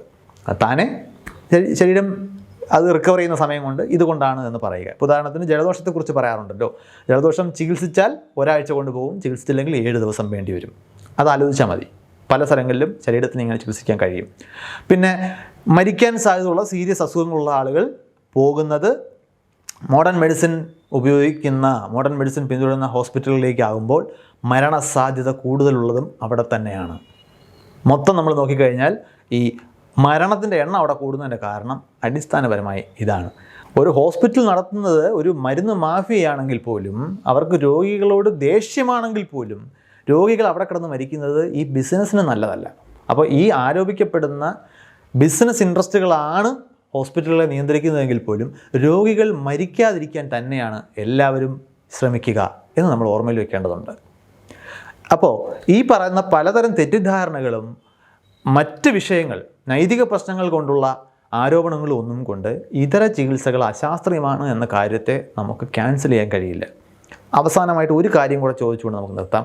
അപ്പോഴും പല ആളുകളും നിഷ്കളങ്കമായി ചോദിക്കാറുണ്ട്, എന്നാൽ എങ്ങനെയാണ് ഈ മരുന്ന് ഫലിക്കുന്നത്? അതായത് അശാസ്ത്രീയമാണെന്ന് നിങ്ങൾ പറയുന്ന ഈ മരുന്നുകൾ എങ്ങനെയാണ് ഫലിക്കുന്നത്? ഒരുപാട് പേർക്ക് ഇത് കഴിച്ചിട്ട് രോഗശാന്തി കിട്ടുന്നുണ്ടല്ലോ. കിട്ടുന്നുണ്ടാകാം. അവിടെ നമ്മൾ മനസ്സിലാക്കേണ്ടത്, മരുന്ന് കഴിച്ചിട്ട് രോഗം മാറി എന്ന് പറയുന്നതും മരുന്ന് കഴിച്ചത് കൊണ്ട് രോഗം മാറി എന്ന് പറയുന്നതും പറയുമ്പോൾ ഒരുപോലെ തോന്നുമെങ്കിലും രണ്ട് വ്യത്യസ്തമായിട്ടുള്ള കാര്യങ്ങളാണ്. അതായത് ഞാൻ മരുന്ന് കഴിച്ചു, അല്ലെങ്കിൽ മരുന്ന് എന്ന് ഞാൻ വിളിക്കുന്ന ഒരു വസ്തു ഞാൻ അകത്തേക്ക് എടുത്തു, എൻ്റെ അസുഖം മാറി. ഞാൻ ഈ അകത്തേക്ക് എടുക്കുന്ന വസ്തുവാണ് എൻ്റെ അസുഖം മാറാൻ കാരണമായത് എന്ന വാദം വളരെ വളരെ സ്ട്രോങ് ആയ തെളിവുകളുടെ അടിസ്ഥാനത്തിൽ മാത്രം പറയേണ്ട ഒന്നാണ്. ശരീരം എൻ്റേതായിരിക്കാം, പക്ഷേ എൻ്റെ ശരീരത്തിൽ രോഗമോ ചികിത്സയോ എങ്ങനെ പ്രവർത്തിക്കുന്നു എന്ന് ഞാനാണ് ഏറ്റവും നന്നായിട്ട് മനസ്സിലാക്കിയിട്ടുണ്ടെന്നുണ്ടെങ്കിൽ എനിക്ക് അസുഖം വരുമ്പോൾ ഒരു ഡോക്ടറെ കാണാൻ പോകേണ്ട ആവശ്യമേ ഇല്ലല്ലോ. ഞാൻ തന്നെ അങ്ങ് ചികിത്സിച്ചാൽ പോരെ. അതായത് സ്വന്തം ശരീരമാണെങ്കിൽ പോലും ശരീരത്തെക്കുറിച്ചിട്ടുള്ള അറിവ് നിങ്ങൾ സ്വതന്ത്രമായി കഷ്ടപ്പെട്ടുണ്ടാക്കിയെടുക്കേണ്ടതാകുന്നു. നിങ്ങളുടേതാണ് എന്നുള്ളത് കൊണ്ട് രോഗം എങ്ങനെ മാറി എന്നതിൻ്റെ ഫൈനൽ വേർഡ് നിങ്ങളുടേതല്ല എന്നാണ് ഈ പറഞ്ഞു വരുന്നതിൻ്റെ അർത്ഥം. അപ്പോൾ നമ്മളെ സംബന്ധിച്ചിടത്തോളം മരുന്ന് കഴിച്ചത് കൊണ്ട് രോഗം മാറി എന്ന് പറയാനുള്ള കാരണങ്ങളുണ്ടോ, തെളിവുകളുണ്ടോ എന്ന് വ്യക്തമായി നമ്മൾ മനസ്സിലാക്കണം. പല ഈ ഇതര ചികിത്സകളുടെയും മരുന്ന് കഴിച്ചു കഴിഞ്ഞിട്ട് രോഗം മാറിയ അനുഭവങ്ങളുണ്ടാകാം. കാരണം രോഗം മാറുക എന്ന് പറയുന്നത് പല രീതിയിൽ സംഭവിക്കാവുന്ന ഒന്നാണ്. ഈ മോഡേൺ മെഡിസിനിലെ ആൻറ്റിബയോട്ടിക്കുകളും ഇന്ന് ഈ കഴിക്കുന്ന ടാബ്ലറ്റുകളൊക്കെ ഉണ്ടാകുന്നതിന് മുമ്പും രോഗം വരുന്ന ആളുകൾ രക്ഷപ്പെട്ടിട്ടുണ്ട്. അന്നും രോഗം വരുന്ന എല്ലാവരും മരിക്കുമായിരുന്നില്ല. രോഗം ചികിത്സിച്ച് മാറുന്ന, രോഗം മാറ്റിയെടുക്കുന്നതിന് ശരീരത്തിൻ്റെതായ മാർഗ്ഗങ്ങളുണ്ട്. നമ്മൾ അവയെ സെൽഫ് ലിമിറ്റിംഗ് ഡിസീസസ് എന്ന് വിളിക്കാറുണ്ട്. അതായത് പല രോഗങ്ങൾക്കും സ്വയം കറക്ഷൻ ഉണ്ടാകും ശരീരത്തിൽ. സെൽഫ് ലിമിറ്റിംഗ് ഡിസീസസ് ആണ്. ശരീരത്തിന് അല്പം സമയം കൊടുത്താൽ ശരീരം അത് കറക്റ്റ് ചെയ്യും. പക്ഷേ ചിലപ്പോൾ, ഉദാഹരണത്തിന് രോഗാണുബാധ അകത്തേക്ക് കയറി കഴിഞ്ഞാൽ നമ്മുടെ ഇമ്മ്യൂൺ സിസ്റ്റം ആ രോഗാണുബാധയെ തടയാൻ ശ്രമിക്കും, ആ രോഗാണുക്കളെ കൊല്ലാൻ ശ്രമിക്കും. ആ രോഗാണുക്കളെ കൊല്ലാനുള്ള ശ്രമത്തിൻ്റെ ഒരു പ്രധാനപ്പെട്ട ഭാഗമാണ് ശരീരത്തിൻ്റെ താപനില ഉയർത്തുക എന്ന് പറയുന്നത്. അതാണ് നമ്മൾ പനി എന്ന് വിളിക്കുന്നത്. അതുകൊണ്ടാണ് പനി രോഗമല്ല, രോഗലക്ഷണമാണ് നമ്മൾ പറയുന്നത്. രോഗാണുവിനെ ചൂട് കൂട്ടിച്ച് പുകച്ച് പുറത്തിയടിക്കാനുള്ള ശരീരത്തിൻ്റെ ഒരു ടെക്നിക്കാണ് പനി എന്ന് പറയുന്നത്. പക്ഷേ ആ രോഗാണു ഏതാണ്, അത് എങ്ങനെയാണ് ശരീരത്തിൽ പ്രവർത്തിക്കാൻ പോകുന്നത്, അതെന്തൊക്കെ അനന്തരഫലങ്ങൾ ഉണ്ടാക്കാം എന്നുള്ളതിന് എല്ലാ രോഗാണുവിനും ഒരു ഉത്തരമല്ല. ചില രോഗാണുക്കളെ ശരീരത്തിന് കൈകാര്യം ചെയ്യാൻ കഴിയാതെ വന്നേക്കാം. അപ്പോൾ നിങ്ങൾ മരുന്ന് കഴിക്കേണ്ടി വന്നേക്കാം. അവിടെ എന്താണ് അസുഖമെന്ന അറിവ് പ്രധാനപ്പെട്ടതാകുന്നു. അത് എൻ്റെ ശരീരത്തിലാണ് വന്നെന്നുള്ളതുകൊണ്ട് അതിൻ്റെ അവസാന വാക്ക് എൻ്റേതല്ല, അതിന് എക്സ്പെർട്ടീസ് ഉള്ള ഒരാളുടേതാണ്. അപ്പോൾ പലപ്പോഴും നമ്മളൊരു സെൽഫ് ലിമിറ്റിംഗ് ഡിസീസ് വരുമ്പോൾ അതിന് നമ്മളൊരു ഇതര ചികിത്സയുടെ സഹായം തേടിയേക്കാം.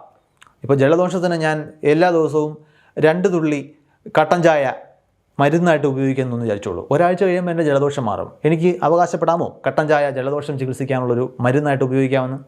കാരണം കട്ടൻ ചായ ഞാൻ കുടിച്ചു എന്നുള്ളതും സത്യമാണ്, ജലദോഷം മാറി എന്നുള്ളതും സത്യമാണ്. പക്ഷേ കട്ടൻ ചായ കുടിച്ചത് കൊണ്ടാണ് ജലദോഷം മാറിയത് എന്നതിന് വേറെ തന്നെ തെളിവ് ആവശ്യമായിട്ട് വരും. ഇനി മറ്റൊരു കാര്യം പ്രസക്തമായിട്ടുള്ളത്, ഈ റിഗ്രഷൻ ടു ദ മീൻ എന്ന് പറയുന്നൊരു അവസ്ഥയുണ്ട്. അത് ഏറ്റവും രസകരമായിട്ടുള്ള ഒരു സ്റ്റാറ്റിസ്റ്റിക്കൽ ഫിനോമിനാണ്. അതായത് ഈ മാറാൻ സാധ്യത, ഫ്ലക്ച്വേറ്റ് ചെയ്യാൻ കഴിയുന്ന കാര്യങ്ങൾ അവയ്ക്ക് എപ്പോഴും ഒരു മാക്സിമവും ഒരു മിനിമവും ഒരു നോർമൽ അവസ്ഥയൊക്കെ ഉണ്ടാകും. അപ്പോൾ ഒരു മാക്സിമം അവസ്ഥയിലേക്ക് പോയി കഴിഞ്ഞാൽ, അത് കൂടി മാക്സിമം അവസ്ഥയിലേക്ക് പോയി കഴിഞ്ഞാൽ പിന്നെ അത് കുറയാനാണ് പോകുന്നത്. കാരണം അതുകൊണ്ടാണ് നമ്മൾ അതിനെ മാക്സിമം അവസ്ഥ എന്ന് വിളിക്കുന്നത്. അപ്പോൾ ഈ മാക്സിമം അവസ്ഥയിൽ, ഇപ്പോൾ ഒരു അസുഖാവസ്ഥയുടെ മാക്സിമം ബുദ്ധിമുട്ടുണ്ടാക്കുന്ന സമയത്തായിരിക്കും ചിലപ്പോൾ ഒരാൾ ചികിത്സ എടുക്കാൻ തീരുമാനിക്കുന്നത്. പക്ഷേ അത് നാച്ചുറലി ഫ്ലക്ച്വേറ്റിംഗ് ആയിട്ടുള്ള രോഗാവസ്ഥയാണെങ്കിൽ അവിടെ നിന്ന് താഴേക്ക് വരാനാണ് പോകുന്നത്. അപ്പോൾ ആ സമയത്ത് ഞാൻ എടുത്ത ചികിത്സ എന്ത് തന്നെ ആയാലും അത് കാരണമാണ് ഈ രോഗം കുറയുന്നതെന്ന് എനിക്ക് തോന്നുന്നു. പക്ഷേ അത് നാച്ചുറലി കുറയുന്നതാകാം. ഇപ്പോൾ നമ്മൾ നല്ല മഴയുള്ള ദിവസം കളക്ടർ പിറ്റേ ദിവസം അവധി പ്രഖ്യാപിക്കും, പക്ഷെ അന്ന് മഴ കാണില്ല. നമ്മൾ കുറ്റം പറയാം, കളക്ടർ അവധി പ്രഖ്യാപിച്ചാൽ അന്ന് മഴ പെയ്യില്ല, നമ്മൾ പലപ്പോഴും തമാശയായിട്ട് പറയാറുണ്ട്. എന്താണ് അവിടെ സംഭവിക്കുന്നത്? കാരണം മഴ കൂടി മഴയുടെ മാക്സിമം അവസ്ഥയിൽ എത്തുമ്പോഴായിരിക്കും ചിലപ്പോൾ കളക്ടർക്ക് അവധി പ്രഖ്യാപിക്കേണ്ട ആവശ്യം ഫീൽ ചെയ്യുന്നത്. പക്ഷേ അത് അതിൻ്റെ മാക്സിമം അവസ്ഥയായതുകൊണ്ട് പിറ്റേന്ന് മഴ കുറയാനാണ് പോകുന്നത്. അപ്പോൾ സ്വാഭാവികമായിട്ട് അവധി പ്രഖ്യാപിച്ച് കഴിയുമ്പോഴത്തേക്ക് മഴ താഴേക്ക് പോകും. അപ്പോൾ അവധി പ്രഖ്യാപിക്കുന്നതുകൊണ്ടല്ല ഈ മഴ താഴേക്ക് പോകുന്നത്. അപ്പോൾ സെൽഫ് ലിമിറ്റിംഗ് ആയിട്ടുള്ള അവസ്ഥകളിലോ ഒരു അസുഖത്തിൻ്റെ നാച്ചുറൽ ഫ്ലക്ച്വേഷൻ്റെ മാക്സിമം അവസ്ഥയിലോ ഒക്കെ മരുന്നുകൾ ഫലിക്കുന്നതായിട്ട് നമുക്ക് തോന്നും. ആ മരുന്ന് തന്നെയാണ് ആ അസുഖം മാറ്റിയത് എന്നതിന് നമുക്ക് തെളിവുകൾ ഉണ്ടാകേണ്ട ആവശ്യമുണ്ട്. അത് നമ്മുടെ തോന്നലോ നമ്മുടെ അനുഭവമോ മാത്രം പോരാ എന്നാണ് ഈ പറഞ്ഞു വരുന്നത്. മറ്റൊരു വാക്ക് പൊതുവിൽ കേട്ടിട്ടുണ്ടായിരിക്കും, അത് പ്ലസീബോ എഫക്റ്റ് എന്നാണ് അറിയപ്പെടുന്നത്. അതായത് ഈ രോഗത്തിൻ്റെ നമുക്ക് ഉണ്ടാക്കുന്ന ബുദ്ധിമുട്ട് അതൊരു ഫിസിക്കലായിട്ടുള്ള അവസ്ഥ മാത്രമല്ല, അതിനകത്തൊരു സൈക്കോളജിക്കൽ കമ്പോണൻ്റ് ഉണ്ട്. അതായത് നമുക്കിപ്പോൾ ശരീരത്തിലെ സ്വാഭാവികമായിട്ട് നടക്കേണ്ട ചില കാര്യങ്ങൾ മറിക്കപ്പെടുമ്പോഴോ ശാരീരിക സ്വാഭാവിക പ്രവർത്തനങ്ങളിൽ പ്രശ്നങ്ങൾ ഉണ്ടാകുമ്പോഴോ ഒക്കെയാണല്ലോ നമുക്ക് അസുഖം വന്നു അല്ലെങ്കിൽ രോഗമായി എന്ന് നമ്മൾ പറയുന്നത്.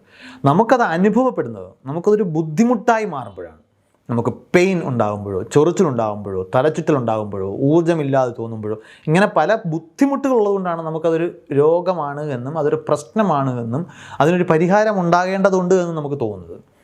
അപ്പോൾ ഇവിടെ ഈ ബുദ്ധിമുട്ടിന് ഒരു സൈക്കോളജിക്കൽ ആസ്പെക്റ്റ് ഉണ്ട്. എല്ലാവരും ഒരേപോലെ അല്ല ഒരേ അവസ്ഥകളെ ബുദ്ധിമുട്ടായിട്ട് കാണുന്നത്. ഇപ്പോൾ ചില ആളുകൾക്ക് ഒരു മുറിവുണ്ടാക്കുന്ന പെയിൻ അസഹ്യമായിരിക്കും, ചില ആളുകൾക്ക് ആ മുറിവ് കുറച്ചുകൂടി മാനേജബിൾ ആയിരിക്കും.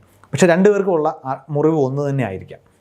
ഇനി ഇതിൻ്റെ മറുവശം എന്ന് പറയുന്നത് ഈ രോഗത്തെ നിയന്ത്രിക്കാൻ അല്ലെങ്കിൽ ഈ ബുദ്ധിമുട്ടുകൾക്ക് പരിഹാരമായിട്ട് എന്തോ ചെയ്തിട്ടുണ്ട് എന്നും അത് ഫലിക്കാൻ പോകുന്ന ഒന്നാണ് എന്നുമുള്ള ഉറപ്പ് നമുക്ക് ആശ്വാസം തരും. അതൊരു സൈക്കോളജിക്കൽ വെൽബീയിങ് ആണ്. അതിനെയാണ് നമ്മൾ പൊതുവെ പ്ലസീബോ ഇഫക്റ്റ് എന്ന് പറയുന്നത്. അപ്പോൾ പനി കാരണം ബുദ്ധിമുട്ടുന്ന സമയത്ത് എന്തോ ഒരു ഇൻഫെക്ഷനാണ്, പനി കാരണം ബുദ്ധിമുട്ടുന്ന നമ്മളൊരു ഡോക്ടറെ പോയി കാണുന്നു. ഡോക്ടർ ഇന്ന കാരണങ്ങൾ കൊണ്ടാണ് എന്ന് പറഞ്ഞൊരു മരുന്ന് എഴുതി തരുന്നു. ആ മരുന്ന് നമ്മൾ മെഡിക്കൽ സ്റ്റോറിൽ നിന്ന് വാങ്ങുന്നു, വീട്ടിൽ വരുന്നു. നമ്മൾ ശ്രദ്ധിച്ചു കഴിഞ്ഞാൽ ഈ മരുന്ന് നമ്മൾ കഴിച്ചിട്ടില്ലെങ്കിൽ പോലും വീട്ടിലെത്തുമ്പോൾ നമുക്ക് ആശ്വാസം തോന്നും, നമ്മൾ മരുന്ന് കഴിച്ചിട്ടില്ല. പക്ഷെ എന്താണ്, നമ്മുടെ മനസ്സിന് നമുക്കറിയാം, നമ്മൾ ഡോക്ടറെ കണ്ടു, ആ ഡോക്ടറുടെ പെരുമാറ്റത്തിൽ നിന്ന് നമുക്ക് മനസ്സിലായി, ഡോക്ടർ രോഗം മനസ്സിലാക്കി, അതിനുള്ള ചികിത്സ അദ്ദേഹം കോൺഫിഡൻസോട് തന്നിട്ടുണ്ട്, നമ്മൾ ആ മരുന്ന് വാങ്ങിക്കഴിഞ്ഞു, തിങ്സ് ആർ അണ്ടർ കൺട്രോൾ എന്നൊരു ഫീൽ നമുക്ക് ഉണ്ടാകുന്നതോടുകൂടി നമ്മുടെ ബുദ്ധിമുട്ട് കുറയാൻ തുടങ്ങും. അപ്പോൾ പലപ്പോഴും ഇതൊരു മരുന്ന് ഫലിക്കുന്നൊരു ഫീലിംഗ് ഉണ്ടാക്കും. അപ്പോൾ രോഗത്തിൻ്റെ ശാസ്ത്രത്തെക്കുറിച്ചോ ചികിത്സയുടെ ശാസ്ത്രത്തെക്കുറിച്ചോ അറിയാതിരിക്കുന്ന ഒരാൾക്ക് ഈ ചികിത്സകനിൽ ഉണ്ടാകുന്ന ഒരു ട്രസ്റ്റ് ഉണ്ട്. അത് നമുക്ക് രോഗ അവസ്ഥ കുറഞ്ഞതായിട്ട് ഫീൽ ചെയ്യും. നമ്മൾ ശ്രദ്ധിച്ചു കഴിഞ്ഞാൽ പലപ്പോഴും ഇതിൽ ഇതര ചികിത്സകൾക്ക് കൂടുതൽ മേൽക്കൈ കിട്ടുന്നൊരു കാര്യമുണ്ട്. ഇപ്പോൾ നമ്മളൊരു സർക്കാർ ഹോസ്പിറ്റലിലേക്ക് പോയി കഴിഞ്ഞാൽ അവിടെ രോഗികളുടെ നീണ്ട ക്യൂ ആയിരിക്കും. അതായത് നോർമലി ഒരു രോഗം മനസ്സിലാക്കി ചികിത്സ എന്തുകൊണ്ടാണ് ആ രോഗം വന്നതെന്ന് രോഗിയെ പറഞ്ഞ് മനസ്സിലാക്കി മരുന്ന് കൊടുത്ത് പറഞ്ഞ് കൃത്യമായി ഒരു കൗൺസിലിങ്ങിൻ്റെ ഫലം ഉണ്ടാക്കാൻ ഒരു മോഡേൺ മെഡിസിൻ പിന്തുടരുന്ന ഒരു ഹോസ്പിറ്റലിലെ ഡോക്ടർക്ക് കഴിഞ്ഞുകൊള്ളണമെന്നില്ല. അത് പ്രായോഗിക പരിമിതിയാണ്. സർക്കാർ ഹോസ്പിറ്റലുകളിലെ നീണ്ട ക്യൂ കണ്ട് ശീലിച്ചിട്ടുണ്ടെങ്കിൽ നിങ്ങൾക്കിത് മനസ്സിലാവും. അപ്പോൾ അവിടെ ചിലപ്പോൾ രോഗി, ഞാൻ കേട്ടിട്ടുണ്ട്, എൻ്റെ അമ്മമ്മയൊക്കെ പണ്ട് വന്ന് ആ ഡോക്ടർ നേരെ ചികിത്സിച്ചില്ല, കുഴൽ വെച്ച് നോക്കിയില്ല, അതായത് അദ്ദേഹം സ്റ്റെതസ്കോപ്പ് ഉപയോഗിച്ചില്ല എന്നൊക്കെ പരാതി പറയുന്നത്. അതായത് ആ ഡോക്ടറിൽ അമ്മമ്മയ്ക്ക് വിശ്വാസക്കുറവ് വരുന്നു. അതൊരു സൈക്കോളജിക്കൽ ഫീലിംഗ് ആണ്. ഇതൊരു അതൃപ്തി നമുക്കുണ്ടാക്കും. പക്ഷേ ഈ തിരക്കൊന്നുമില്ലാത്ത, ഇങ്ങനെ ലോങ് ക്യൂ ഇല്ലാത്ത ഒരു ഇതര ചികിത്സകൻ്റെ അടുത്ത് നിങ്ങൾ ചെന്ന് കഴിഞ്ഞാൽ അദ്ദേഹം ചിലപ്പോൾ നിങ്ങളോട് വളരെ ലോങ് ആയിട്ട് സംസാരിക്കും, നിങ്ങളുടെ പ്രശ്നം അനുഭാവപൂർവ്വം കേട്ടേക്കും, വളരെ സൗഹാർദ്ദപൂർവ്വം അനുഭാവത്തോടുകൂടി നിങ്ങളോട് പെരുമാറും. ഇത് നിങ്ങൾക്ക് വല്ലാത്തൊരു വെൽബീയിങ് തോന്നിക്കും. ഇത് നിസ്സാരമായ അസുഖങ്ങളാണെങ്കിൽ പ്രത്യേകിച്ച് നിങ്ങളിത് ചെയ്യുന്നതായിരിക്കും നല്ലത്. കാരണം നിങ്ങൾക്ക് മരുന്ന് കഴിക്കേണ്ട ആവശ്യം വരുന്നില്ല, നിങ്ങൾക്ക് സൈക്കോളജിക്കലി ഫീലിംഗ് ബെറ്റർ എന്നൊരു അവസ്ഥ ഉണ്ടാകും. അപ്പോൾ പല രീതിയിൽ ഈ പ്ലാസിബോ ഇഫക്റ്റ് അവിടെ പ്രവർത്തിച്ചേക്കാം. അപ്പോൾ ഇങ്ങനെയുള്ള പ്ലാസിബോ ഇഫക്റ്റും ഈ ആൾട്ടർനേറ്റീവ് മെഡിസിൻസ് പ്രവർത്തിക്കുന്നുണ്ട് എന്ന് തോന്നലുണ്ടാക്കാൻ കാരണമാകും. ഇനി അതിൻ്റെ ഒരു പിന്തുടർച്ച പോലെ മനസ്സിലാക്കേണ്ടത് ടെസ്റ്റിമോണിയൽസിൻ്റെ ഇഫക്റ്റാണ്. അതായത് നമ്മൾ ഈ അനുഭവ സാക്ഷ്യങ്ങൾ, നമുക്ക് ഒരുപാട് കാര്യങ്ങളുണ്ട്. മോഡേൺ മെഡിസിൻ കൈവിട്ട, മരിക്കുമെന്ന് ഉറപ്പിച്ച ഒരു രോഗിയെ ചികിത്സിച്ച് ഭേദമാക്കിയ ഈ ഇതര ചികിത്സകർ, മന്ത്രവാദി, ഇങ്ങനെ പല ആളുകളുടെയും കഥകൾ നമ്മുടെ നാട്ടിലുണ്ടാവും. എങ്ങനെയാണ് ഈ കഥകൾ പോപ്പുലർ ആകുന്നത്? ഇതെല്ലാം ഈ ടെസ്റ്റിമോണിയൽസാണ്. അതായത് ഒരാളുടെ അനുഭവം, ഞാനൊരു രോഗിയാണെന്ന് കരുതിക്കോളൂ, ഞാൻ ഒരുപാട് ചികിത്സാ രീതികൾ അവലംബിച്ചിട്ടും എനിക്ക് ആ രോഗത്തിൽ നിന്ന് മുക്തി കിട്ടിയില്ല. അവസാനം എനിക്ക് തന്നെ ഒരു ഇതര ചികിത്സകൻ്റെ അടുത്തേക്ക് പോകാൻ കഴിഞ്ഞു. അത് കഴിഞ്ഞപ്പോൾ എങ്ങനെയോ എൻ്റെ അസുഖം മാറി. സ്വാഭാവികമായിട്ടും ഇതെന്നെ ഞെട്ടിക്കുന്ന അല്ലെങ്കിൽ എനിക്ക് സർപ്രൈസ് ഉണ്ടാക്കുന്ന, അതേസമയം എനിക്ക് പോസിറ്റീവായിട്ട് തോന്നുന്ന ഒരു അനുഭവമാണ്. ഇത് ഞാൻ ഉറപ്പായിട്ടും 10 പേരോട് ഉടനെ പറയും.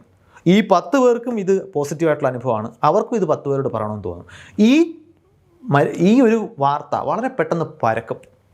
നിങ്ങൾ നോക്കിക്കഴിഞ്ഞാൽ ഈ കഥകൾ എൻ്റെ പരിചയത്തിലുള്ള ഒരാൾക്ക്, ഈ പരിചയത്തിലുള്ള ഒരാളിനെ ചെന്ന് നോക്കിക്കഴിഞ്ഞാൽ ആ പരിചയത്തിലുള്ള ആളിൻ്റെ പരിചയക്കാർക്കാണ് ചിലപ്പോൾ സംഭവിച്ചിട്ടുണ്ടാകുക. ചിലപ്പോൾ 10 പേര് പറയുന്ന പരിചയമുള്ള കഥ ഒരേ ആളിൻ്റെ തന്നെ ആകാനും സാധ്യതയുണ്ട്. ഈ ടെസ്റ്റിമോണിയൽസ് ഇങ്ങനെ സ്പ്രെഡ് ചെയ്ത് പോയിക്കൊണ്ടേയിരിക്കും. ഇനി ഈ നേരത്തെ പറഞ്ഞതുപോലെ ഗൗരവതരമായിട്ടുള്ള അസുഖങ്ങൾക്ക് അതാണല്ലോ വണ്ടർ ഇഫക്റ്റ് കൂടുതലുള്ളത്. മോഡേൺ മെഡിസിൻ കൈവിട്ടത് എന്നാണ് പലപ്പോഴും അതിനോടൊപ്പം പറയുന്ന വാക്ക്. ഗുരുതരമായിട്ടുള്ള അസുഖങ്ങൾ, ടെർമിനൽ ഡിസീസ് ഉള്ള ആളുകളെ ചികിത്സിച്ച് ഭേദമാക്കിയ നോക്കിക്കോളൂ, 100 പേരെ റോങ് ഡയഗ്നോസിസോ ചികിത്സ സ്ലോ ആയിട്ട് പ്രവർത്തിച്ചതുകൊണ്ടോ അങ്ങനെ പല കാരണങ്ങൾ കൊണ്ടാകാം. അപ്പോൾ 100 ടെർമിനൽ രോഗികൾ ഒരു വ്യാജ ചികിത്സകൻ്റെ അടുത്ത് ചെല്ലുന്നു വിചാരിച്ചോളൂ. അതിൽ 95 പേരും മരണപ്പെടുന്നു, 5 പേർ എങ്ങനെയോ രക്ഷപ്പെടുന്നു, അല്ലെങ്കിൽ ഒരാൾ രക്ഷപ്പെടുന്നു എന്ന് വിചാരിച്ചോളൂ. അപ്പോൾ അവിടുത്തെ സക്സസ് എന്ന് പറയുന്നത് 1%. ആ 1% പേര് അത് പല രീതിയിൽ സംഭവിക്കാം. ഒന്ന്, അദ്ദേഹത്തിൻ്റെ അതിനു മുമ്പ് ചെയ്തിട്ടുള്ള മോഡേൺ മെഡിസിൻ കൈവിട്ടു എന്ന് പറയുമ്പോൾ തന്നെ മനസ്സിലാക്കണം, അദ്ദേഹം മോഡേൺ മെഡിസിൻ പലതവണ ഉപയോഗിച്ച് കഴിഞ്ഞ ആളാണ്. ആ മരുന്നുകൾ പതിയെ ഫലിച്ചതാകാം. അല്ലെങ്കിൽ അതിനു മുമ്പ് ആദ്യം ചെയ്ത പല ചികിത്സകളും ഒരു പക്ഷേ റോങ് ഡയഗ്നോസിസിൻ്റെ പുറത്ത് ചെയ്യപ്പെട്ടവയാകാം. അവസാനം ചെയ്ത ചികിത്സ മാത്രമായിരിക്കും ശരിയായ ഡയഗ്നോസിസിൻ്റെ പുറത്ത് നൽകപ്പെട്ടത്. അങ്ങനെ പല സാധ്യതകളുണ്ട്. അല്ലെങ്കിൽ റാൻഡമായി ശരീരം പല രീതിയിൽ കറക്റ്റ് ചെയ്യാൻ ശ്രമിക്കുന്ന കൂട്ടത്തിൽ ഈ ഒരു ചെറിയ ശതമാനം സാധ്യതയുള്ള ഒരാളാണ് അദ്ദേഹം എന്ന് കരുതിക്കോളൂ. അദ്ദേഹത്തിൻ്റെ രോഗചികിത്സ, അദ്ദേഹത്തിൻ്റെ രോഗം മാറി. എന്താണ് അവിടെ സംഭവിക്കാൻ പോകുന്നത്? അദ്ദേഹം ആ സന്തോഷത്തിൻ്റെ പുറത്ത് പരമാവധി ആളുകളുടെ ഇത് പറയും. പക്ഷേ ഈ 99 പേരോ, മരിച്ചുപോയ 99 പേരുടെ കഥകൾക്ക് എന്താണ് സംഭവിക്കാൻ പോകുന്നത്? അതാരും അറിയാൻ പോകുന്നില്ല. അവർ മരിച്ചു പോയിട്ടുണ്ടെന്നുണ്ടെങ്കിൽ ആ കഥ അവിടെ അവസാനിക്കുന്നു. ഇനി അവരുടെ രോഗം മാറിയിട്ടില്ല എന്നുണ്ടെങ്കിൽ ഈ പ്രത്യേക ചികിത്സകൻ്റെ ചികിത്സ ഫലിച്ചില്ല എന്ന് പറയാനല്ല അവർ ശ്രമിക്കുക, മറിച്ച് ഫലിക്കുന്ന പുതിയൊരു ചികിത്സകനെ കണ്ടെത്താനുള്ള പരക്കം പാച്ചില്ലായിരിക്കും അവർക്ക് പബ്ലിസിറ്റി കൊടുക്കാൻ സമയം കിട്ടില്ല. അപ്പോൾ നമ്മൾ കേൾക്കാൻ സാധ്യതയുള്ള കഥകൾ പരാജയങ്ങളുടേതായിരിക്കുമോ വിജയത്തിൻ്റെതായിരിക്കുമോ? തീർച്ചയായിട്ടും പരക്കപ്പെടുന്ന, നമ്മളിലേക്ക് കേട്ട് കേൾവി പോലെ വരുന്ന കഥകൾ എപ്പോഴും വിജയത്തിൻ്റെ കഥകളായിരിക്കും. പക്ഷേ ആ ചികിത്സകൻ ചികിത്സിക്കുന്ന രോഗികൾ ഭൂരിഭാഗം പേർക്കും എന്ത് സംഭവിച്ചു എന്ന് പലപ്പോഴും നമ്മൾ അറിയാൻ പോലും പോകുന്നില്ല. അപ്പോൾ പല രീതിയിൽ ഇതര ചികിത്സകൾ ഫലിക്കുന്നതായിട്ടൊരു തോന്നൽ നമുക്ക് ചുറ്റും സൃഷ്ടിക്കപ്പെട്ടേക്കാം. അത് പല തെറ്റിദ്ധാരണകളുടെ പുറത്താണ്. ശരീരത്തെക്കുറിച്ചും ചികിത്സകളെക്കുറിച്ചും ശരീരധർമ്മത്തെക്കുറിച്ചും ഒക്കെയുള്ള പല തെറ്റിദ്ധാരണകളുടെയും പുറത്ത് നമുക്കറിയില്ല ഇതൊക്കെ എങ്ങനെയാണ് പ്രവർത്തിക്കുന്നതെന്നുള്ളത്. ഞാൻ ഈ കാര്യങ്ങൾ പറയുന്നതിന് പിന്നിലുള്ള കാരണം വ്യക്തിപരമായൊരു കാരണമാണ്. അതായത് എൻ്റെ ശരീരത്തിൽ എനിക്കൊരു അസുഖാവസ്ഥ ഉണ്ടാകുമ്പോൾ അതെങ്ങനെ ഉണ്ടായി എന്ന് അറിയാനുള്ള എൻ്റെ നാച്ചുറലായിട്ടുള്ള ക്യൂരിയോസിറ്റി, അത് ശരിയായ രീതിയിൽ തന്നെ ചികിത്സിക്കപ്പെടണമെന്നും അതിൽ നിന്നും രക്ഷപ്പെടണമെന്നുമുള്ള കൺസേൺ, അതിൻ്റെ പുറത്താണ് രോഗങ്ങളെക്കുറിച്ചും രോഗചികിത്സയെക്കുറിച്ചും സയൻസിലൂടെ മനസ്സിലാക്കാൻ ഒരു ശ്രമം നടത്തുന്നത്. ആ അറിവുകൾ വളരെ പ്രസക്തമാണ്. ചിലപ്പോൾ എല്ലാവർക്കും ഒരുപോലെ ഈ അറിവുകൾ സ്വന്തമാക്കാനും മനസ്സിലാക്കിയെടുക്കാനുമുള്ള സാവകാശം കിട്ടിയെന്ന് വരില്ല. ആ താല്പര്യമുള്ളവർക്കും സാവകാശം കിട്ടാത്തവർക്കും ആയിട്ടുള്ളവർക്ക് സഹായകരമായിക്കൊള്ളട്ടെ എന്ന ഒരു വിചാരത്തിൻ്റെ പുറത്തുകൂടിയാണ് ഇങ്ങനെയുള്ള കാര്യങ്ങൾ പങ്കുവെക്കുന്നത്. അതായത് ഇതെന്തെങ്കിലും തരത്തിലുള്ള അഡ്വക്കസി ആയിട്ട് തോന്നേണ്ട കാര്യമില്ല. കാരണം ഇത് പറയുമ്പോഴെല്ലാം ആളുകൾ ഒഫൻഡഡ് ആകുന്നതും ഞാൻ ബിഗ് ഫാർമയുടെ പൈസ വാങ്ങി അവർക്ക് വേണ്ടി എന്തോ കുഴലൂത്ത് നടത്തുകയാണ് എന്നൊക്കെയുള്ള ആരോപണങ്ങൾ നിരന്തരം കേൾക്കുന്ന ഒരാളാണ് ഞാൻ. അപ്പോൾ ആ ആരോപണങ്ങളിൽ പ്രത്യേകിച്ച് വിഷമമൊന്നുമില്ല. ആ ആരോപണങ്ങളുടെ പുറത്ത് ഞാൻ പറയുന്നതെല്ലാം ഇറലവൻ്റാണ്. ഈ പറഞ്ഞ കാര്യങ്ങളൊന്നും വിഷയമേ അല്ല. എനിക്കൊരു അസുഖം വന്നു കഴിഞ്ഞാൽ ഞാൻ ഈ അപ്പുറത്ത് ചേട്ടൻ പറയുന്ന അല്ലെങ്കിൽ എൻ്റെ മച്ചമ്പി പറഞ്ഞ എല്ലാവരും പറഞ്ഞു കേൾക്കുന്ന ആ ദിവ്യനായിട്ടുള്ള ദിവ്യാത്ഭുതം കാണിക്കുന്ന അദ്ദേഹത്തിൻ്റെ മരുന്ന് മതി, അല്ലെങ്കിൽ ഇന്ന കപട ചികിത്സകൻ്റെ അല്ലെങ്കിൽ ഇന്ന ഇതര ചികിത്സകൻ്റെ മരുന്ന് മതി എന്ന് തീരുമാനിക്കാനുള്ള സർവ്വ സ്വാതന്ത്ര്യമുള്ള ഒരു രാജ്യത്താണ് ഞാനും നിങ്ങളും ജീവിക്കുന്നത്. അപ്പോൾ ചില ആളുകൾ ഇതിനെക്കുറിച്ചൊക്കെ പറയുമ്പോൾ അങ്ങനെയാണെങ്കിൽ ഈ സർക്കാർ എങ്ങനെയാണ് ഇപ്പോഴും ഗവൺമെൻറ് തലത്തിൽ തന്നെ ഹോമിയോയും ആയുർവേദവും ഒക്കെ പ്രോത്സാഹിപ്പിക്കുന്നുണ്ടല്ലോ എന്ന് മറുപടി പറയാം. അതിൻ്റെ അടിസ്ഥാനത്തിൽ അത് ആതൻറ്റിക്കാണെന്ന് തോന്നുന്നുണ്ടെങ്കിൽ സർക്കാർ തന്നെയാണ് ബീവറേജസ് കോർപ്പറേഷൻ വഴി മദ്യവും വിൽക്കുന്നത് എന്ന കാര്യം കൂടി ഓർമ്മിക്കേണ്ടതുണ്ട്. സർക്കാരുകൾ എന്ന് പറയുന്നത് നമ്മളെപ്പോലുള്ള ജനാധിപത്യ രാജ്യങ്ങളിൽ നമ്മളെപ്പോലുള്ള മനുഷ്യരുടെ പ്രതിനിധികളാണ് സർക്കാരായി ഇരിക്കുന്നത്. നമ്മുടെ നാട്ടിലൊരു MLA എന്ന് പറയുന്നത് 2.5 ലക്ഷത്തിലധികം ആളുകളുടെ പ്രതിനിധിയാണ്. കാരണം ജനസംഖ്യയുടെ എത്ര ശതമാനമാണ് MLA-മാരുടെ എണ്ണം നോക്കൂ. അപ്പോൾ 2.5 ലക്ഷം പേർ ഒരു കാര്യം തിരിച്ചറിഞ്ഞാൽ മാത്രമേ ഒരു MLA അക്കാര്യം തിരിച്ചറിഞ്ഞതായി നമുക്ക് ഉറപ്പിക്കാൻ പറ്റൂ. അപ്പോൾ നമ്മുടെ ഭരണകർത്താക്കൾക്കും ഒക്കെ നമ്മൾ കൊണ്ട് നടക്കുന്ന അതേ അറിവില്ലായ്മകൾ ഉണ്ടാകാനുള്ള സാധ്യതയുണ്ട്. അപ്പോൾ ഗവൺമെൻറ്റുകൾ എന്ന് പറയുന്നത് സയൻറ്റിഫിക് ആയിട്ടുള്ള ഒരു റെക്കമെൻഡേഷൻ തരാൻ പോകുന്ന ഓതൻറ്റിക് ഏജൻസികളല്ല. അത് നമ്മളെ പ്രതിനിധീകരിക്കുന്ന, നമ്മൾ തന്നെ ഉണ്ടാക്കി വച്ചിരിക്കുന്ന ഭരണ സംവിധാനങ്ങളാണ്. സർക്കാർ നിരോധിച്ചതിന് ശേഷം മാത്രമേ ഞാൻ ഇതര ചികിത്സകൾ നിർത്തൂ എന്ന നിലപാടാണ് നിങ്ങളുടെ എന്നുണ്ടെങ്കിൽ ഒരു ബെസ്റ്റ് ഓഫ് ലക്ക് പറയുന്നതിനപ്പുറം ഒന്നും എനിക്ക് നിങ്ങളോട് പറയാനില്ല. പക്ഷേ നിങ്ങൾക്കോ നിങ്ങളുടെ പ്രിയപ്പെട്ടവർക്കോ ഒരു രോഗാവസ്ഥ വരുമ്പോൾ അതിൽ അവർ സ്വീകരിക്കുന്ന ചികിത്സ അവരെ ആ രോഗത്തിൽ നിന്നും രക്ഷപ്പെടുത്തുമെന്ന് ഉറപ്പുള്ളതാണോ എന്ന് ചിന്തിക്കേണ്ടതൊരാവശ്യമാണ് നിങ്ങൾക്ക് തോന്നുന്നുണ്ടെങ്കിൽ രോഗങ്ങളെക്കുറിച്ചും രോഗികളെക്കുറിച്ചും മനസ്സിലാക്കേണ്ടത്, അതിൻ്റെ സയൻസ് മനസ്സിലാക്കേണ്ടത് ഒരാവശ്യമാണ് എന്ന് നിങ്ങൾ തിരിച്ചറിയേണ്ടതുണ്ട്. നിങ്ങളുടെ ഭാവി നിങ്ങളുടെ തന്നെ തീരുമാനങ്ങളാണ്. മറ്റൊരു വിഷയമായിട്ട് നമുക്ക് പിന്നെയും കാണാം. ബൈ.